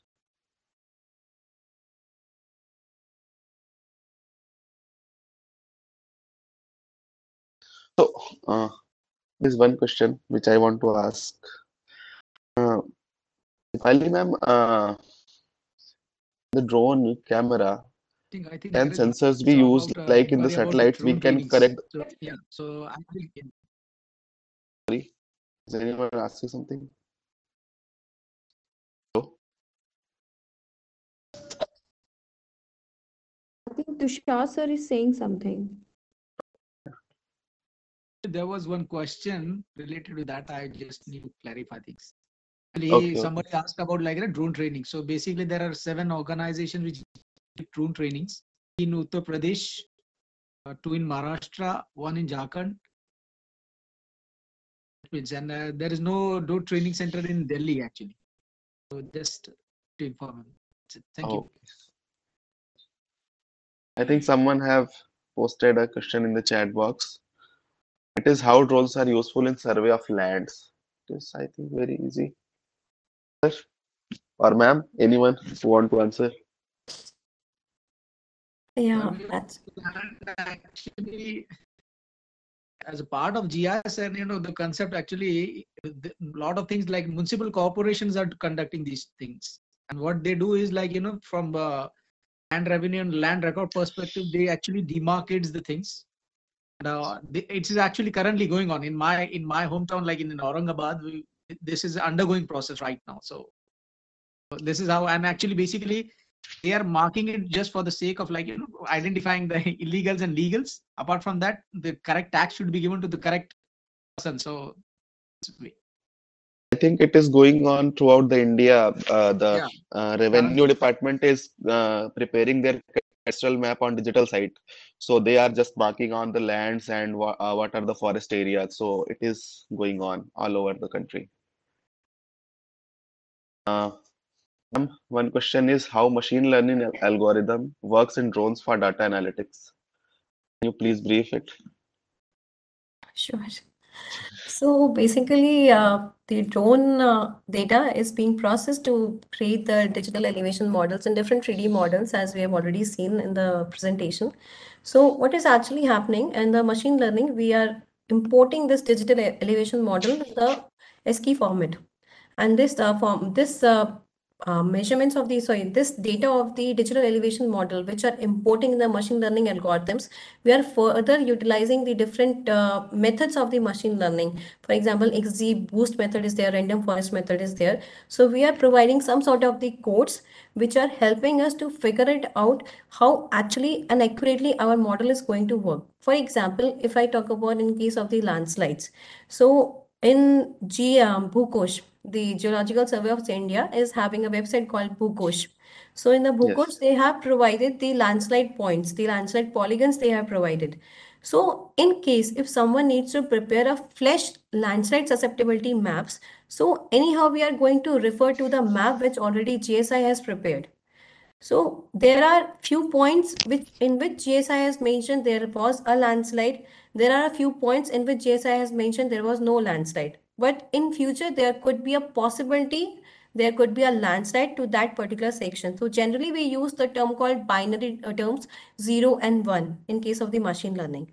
0, no landslide, 1 is the landslide. So using the machine learning, we are training our model, the digital elevation model, and we are trying to implement the things in the areas which can have the landslides in future also. So basically, we are just utilizing the high resolution data in our algorithm sectors, the machine learning, and training our models for the purpose of the analysis part. Okay, I would like to thank you. Congratulations for explaining this question. One thing is that digital elevation model is available, I think, for more than several decades now. And main thing is about the scale, which is to be customized.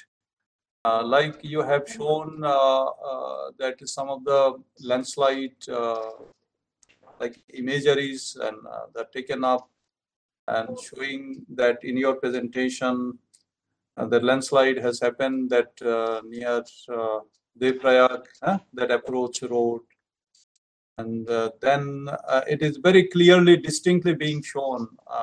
Photograph is being taken. Now, this is one kind of job being done by the imageries and drone. And then comes that having taken this photograph, which was earlier not possible, even through satellite also, such a close images are not possible. Now with drone, these photographs can be taken even 1:1 scale. 1 mean even 1 centimeter into 1 centimeter scale. Right. Also depending on the resolution of the camera, where it is there. Please mute everyone. Please mute others. So taking these photographs from is enough, but reason for this kind of landslide is to be taken up with the subject experts, and it is one is seen from remote. Another is looking at the inside, like in Yoshimad, whatever is happening, the cracks that we are able to observe, which satellite is going to, or not satellite, rather drone mapping survey, which I said that they are going to start very soon. This thing, of course, many teams are there to do such kind of survey, which you also did in several case studies that you have also shown. Now, thing is decision making. Decision making needs a lot of artificial intelligence related things, as well as the programming language. Now, there are many programming language. Of course, I am from civil engineering side. I am not having any mastery over that, but the program is such that the coding which is being done, that coding is going to be, coding is so much Ujjwal, please stringent remove there, Sejal Gandhi. Please and remove. what kind of hardware is to be used. The coding is getting, so it is not only hardware and software is being used. Software is software. It is all now one is using other with a aim with artificial intelligence data and other things, that what kind of customization is to be done. So in that case, then we have to integrate, in fact, we have to integrate that what are the underground information, and which is, and for that there are many embedded sensors. There are many, like there are like radar is there, GPR is there, ground penetrating radar is there, or SAR photogrammetry is also there. Like you have shown, or in the previous presentation, Tushar ji also has shown about that various kinds of, thermal camera or detection, leakage and other things being detected. But and when it is being detected, then there will be some kind of system by which those detection is to be brought into the palette of the decision maker, or the factory, or the society, where, or even to everyone, so that decision can be taken, and some response as well as mitigation measures are also deployed, and then those are being updated. That, okay, out of 10 sensors or 20 sensors or fire sensors that are placed in a shopping mall or even in a society, wherever it is, that how many of them showed that those kind of red signal, and whether those have been taken or not, and those will be updated automatically into the same system, so that out of 10, that okay, all of them, they are in operation, and they are responding to the signal, and they are in they are functioning. So that kind of things here, the programming parts and integrating them is very important. So the now challenge is that how landslide has occurred is a subject matter that known to many of the people in civil engineering, and especially in geotechnology and other things. So in that case, integrating overground information like DRR with the underground information, and then simulating them, then taking certain kind of site-specific measures, which is being now seriously being contemplated for the Joshimath area, where water is coming out and cracks are happening, and it is not happening today, but now we are able to see them. People have to be removed. So many people are there, and so in that case, while taking some intervention measures like drainage out of the water. If we take out the drainage, that when water table is there, and water that which is there, then if water is taken out, like water is coming out now, and why water is coming out? It is because it has found out some ways. That is why it is coming out. So proper coordination, correlation, and of the underground information with the overground aerial information, and then simulating them in a computer, along with some of the field data that which are very much known to our geotechnical area, like whether seepage is there, then what is the pressure, what is the pore pressure, then what is the soil type, and then what kind of soil it is, then how much. So these are the things that which is to be taken up at a war footing for the site that which is under entire country or entire globe is looking at that what is happening in the Joshimath. So that part, and some intervention measure is being taken, so releasing the water. Then if water is released, from where, how much, which direction, and which are the other water release that to be directed, and if water is released, then what kind of modification into the model will come, and then where fresh cracks are going to occur, or where the cracks are going to settle down or it is going to be reduced. These kind of things have to come up with the experts agency while taking drone-based information, satellite-based information, and embedded information, which will be always correlated and monitored, diagnosed, and then take actions. Based on some actions, then what are the effect that it is causing to the entire site that under which we are investigating. So and then predictions, warning, then decision making, then compensation, and many things will come up once we get underground information and having a coordination with the overground information.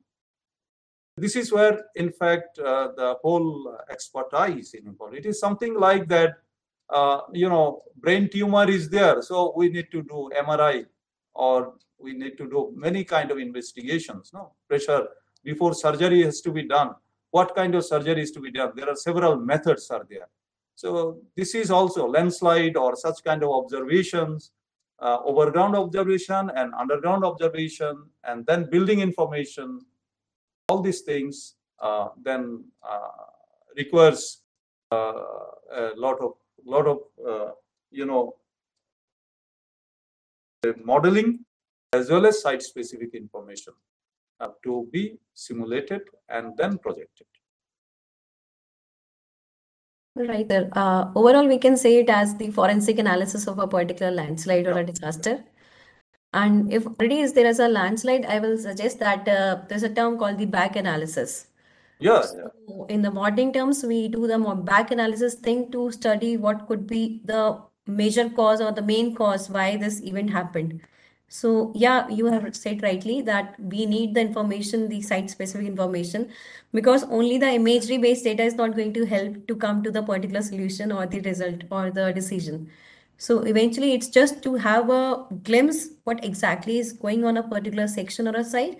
But until and unless we incorporate all the data, which is the geotechnical data itself, so we are not going to get a clear picture or the big picture of the actual reasons which are happening over there. It's true. In fact, because it is the Yoshimate area, which is a hot topic for discussion, as well as taking action where our people are there. One thing is that back analysis means going back to 1886 or something, history of landslides and how they have modified, what are the building constructions that have taken, and then taking decision that building construction in a conventional way like bricks and mortar or RCC, which are heavier one, then alternative to that, if we make lighter construction, lightweight constructions and other things, then we reduce the weight onto the soil, which is already in a very fragile state. And then what kind of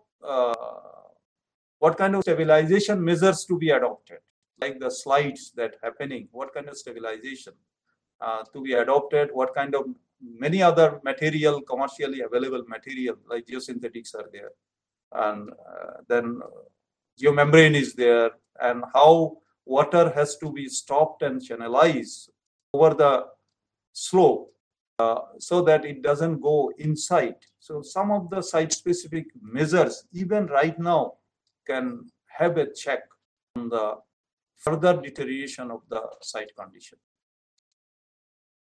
This needs always on-site specification, on-site observation, and on-site inspection, so that it is called observational method. As you have rightly mentioned, back analysis. I think failed. And there we take all those data, try to prove that factor of safety has become less than 1, that is why it has failed. So now things has become more complex, because this is in a very, very simplistic way that we try to see that things has failed because pore pressure was very high and excess pore pressure is very high. But there are many other parameters that which are affecting, and taking them in a classical manner in geotechnics is just beyond. So that is why artificial intelligence, which was the question, just only to broad base, I would say that then many data we have to collect, and we have to see that among the data, what kind of correlation can be established to find out the reason, which is not otherwise possible by the classical mechanics that we know in slope mechanics and other. So recently I have gone to one of the LinkedIn posts. Someone wrote that there was a TBM stuck somewhere in the upper sections of the Joshimath. So maybe this could be one of the reasons why, because the water has already ingressed from that particular section side and the soil is not having the support of the Water also we need to check that it is not that we have to speculate that maybe for us, we have to see that I have the picture also, just let me show. See that where that water is going. Because underground also, even kilometer below also, we are able to check that what is the flow of water going on. So we have got direct and indirect sounding methods to check that water table. Because after all, we know that when there are so many falls and there are so many waterfalls are there, and so many rivers are there created and merged over there passing by, you see, when it is there, then how each of the drop of the water, by doing again DEM, we are able to see that which part of the glacial melt water or even river water, whatever, where it is going. So we are having a very, very, I would say, very definitive tool to check that each drop of the water, which direction, how much it is getting evaporated, how much is being infiltrated, which direction it is moving, how much it is moving, is it too much extra, is it again creating some kind of excess pore pressure somewhere. So if excess pressure is there, that is the enemy of the soil, especially whether it is underground or whether it is flat area or in a hilly area. So when aquifer is there, in that aquifer where leakage is there, what kind of flow of water in which direction it is going, and whether it is exceeding the pore pressure or whether excess pore pressure is created or not, then what kind of intervention we have to do to release that pore pressure so that it doesn't reduce the shear stress or shear strength. So I think this was one of the images which I just cropped from the LinkedIn post. Somebody posted that there were 2 TBMs were stuck, one on 2009 and another was 2012. So we need to check for this section also, okay, what is happening actually because of the stucking of these TBM on this particular region, which is just above the Joshimath side. See, for that, even in Delhi Metro, also there are many such mishap has happened. While metro tunnel work was under, and then above 20 meters, the building started developing crack in some of the area. So in that case, what they did immediately, that they have evacuated the people, and then they did some kind of grouting overground. So while grouting is being done, so that has stopped the further settlement or release of water. So there are many such things in the site, in such kind of special site where tunnels are there, where big constructions are going on. So there are many direct and indirect method of checking water infiltration as well as channelizing them to some other safer area. Those are, even those are very highly technically, qualified techniques are there. Like we have studied in college or in our textbook in, well point method of reducing groundwater. How many wells, which direction, at what places, at what speed that water has to be taken out, so that our construction feasibility can be maintained at a certain point in the underground, so that and maintain that flow of water. We decide that how much flow of say pumping out has to be done, so that construction space becomes free from water, and later on we can release it or we can keep it as it is. So these are all very established technique. Only thing is that first we have to have the first-hand information, which is the very theme of today's discussion, drone application of the drone. But we have specifically looking at something in the hilly area, or even the that where landslides are happening, or a live problem that we are dealing. So I think, but just for today, I think this is just only, I think what Shreyas says that it may be enough today to go further inside rather than knowing that pizza can be delivered at 20th story. From that story to, we are relating it to that how drone images are helpful for decision making. And then further, ramification of such kind of imageries and information, DEM, then going inside the failed mass and then releasing water, storing water, diverting water, or even removing the people. And then finally, that what kind of rehabilitation measures to be taken up. What alternative development plan can be taken up in the hilly area. So that is just, I would say, specialized area of drone imageries that we are today in the resilient infrastructure division, we are just trying to focus on. Right, Yeah. sir. Thank you, sir. So, should we conclude now? I think, yes. Okay. I think our speakers have discussed. Nothing ends. Only thing is that, there are ample opportunity for every one of us, need not to be a subject specialist, but everyone has got a role. Everyone has been now equally, aware about that, what is going on across the globe, be it in Japan or Hong Kong or some other area, or in our India.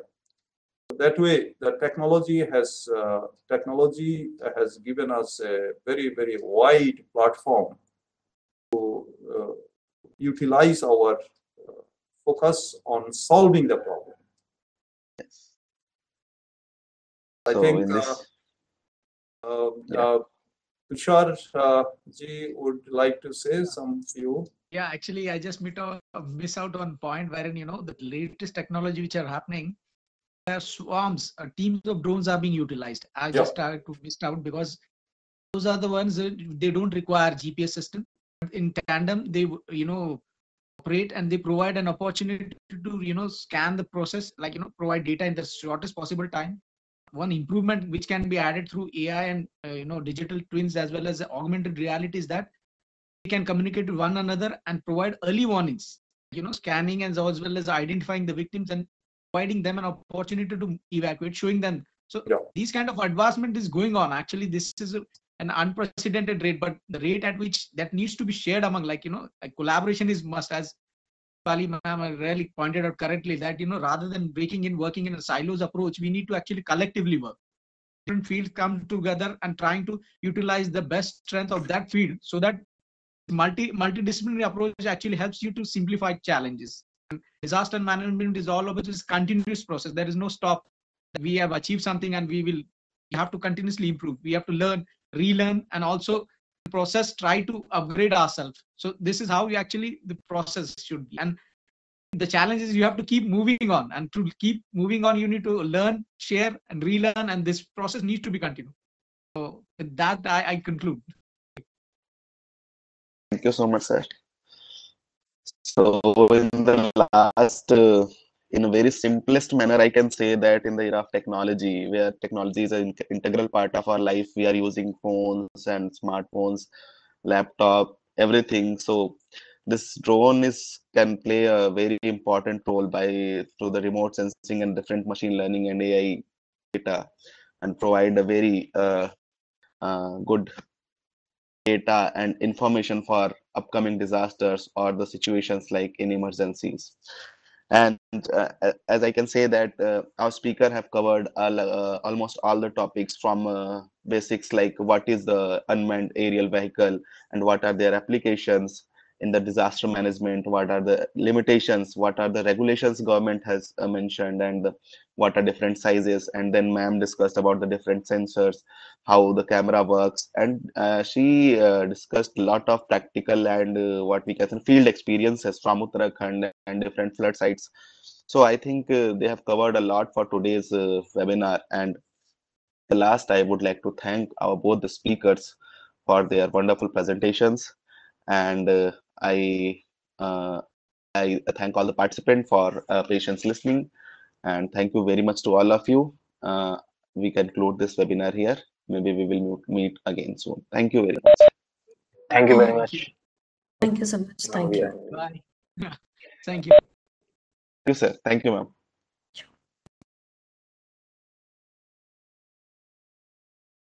Yeah, Ujjwal, you can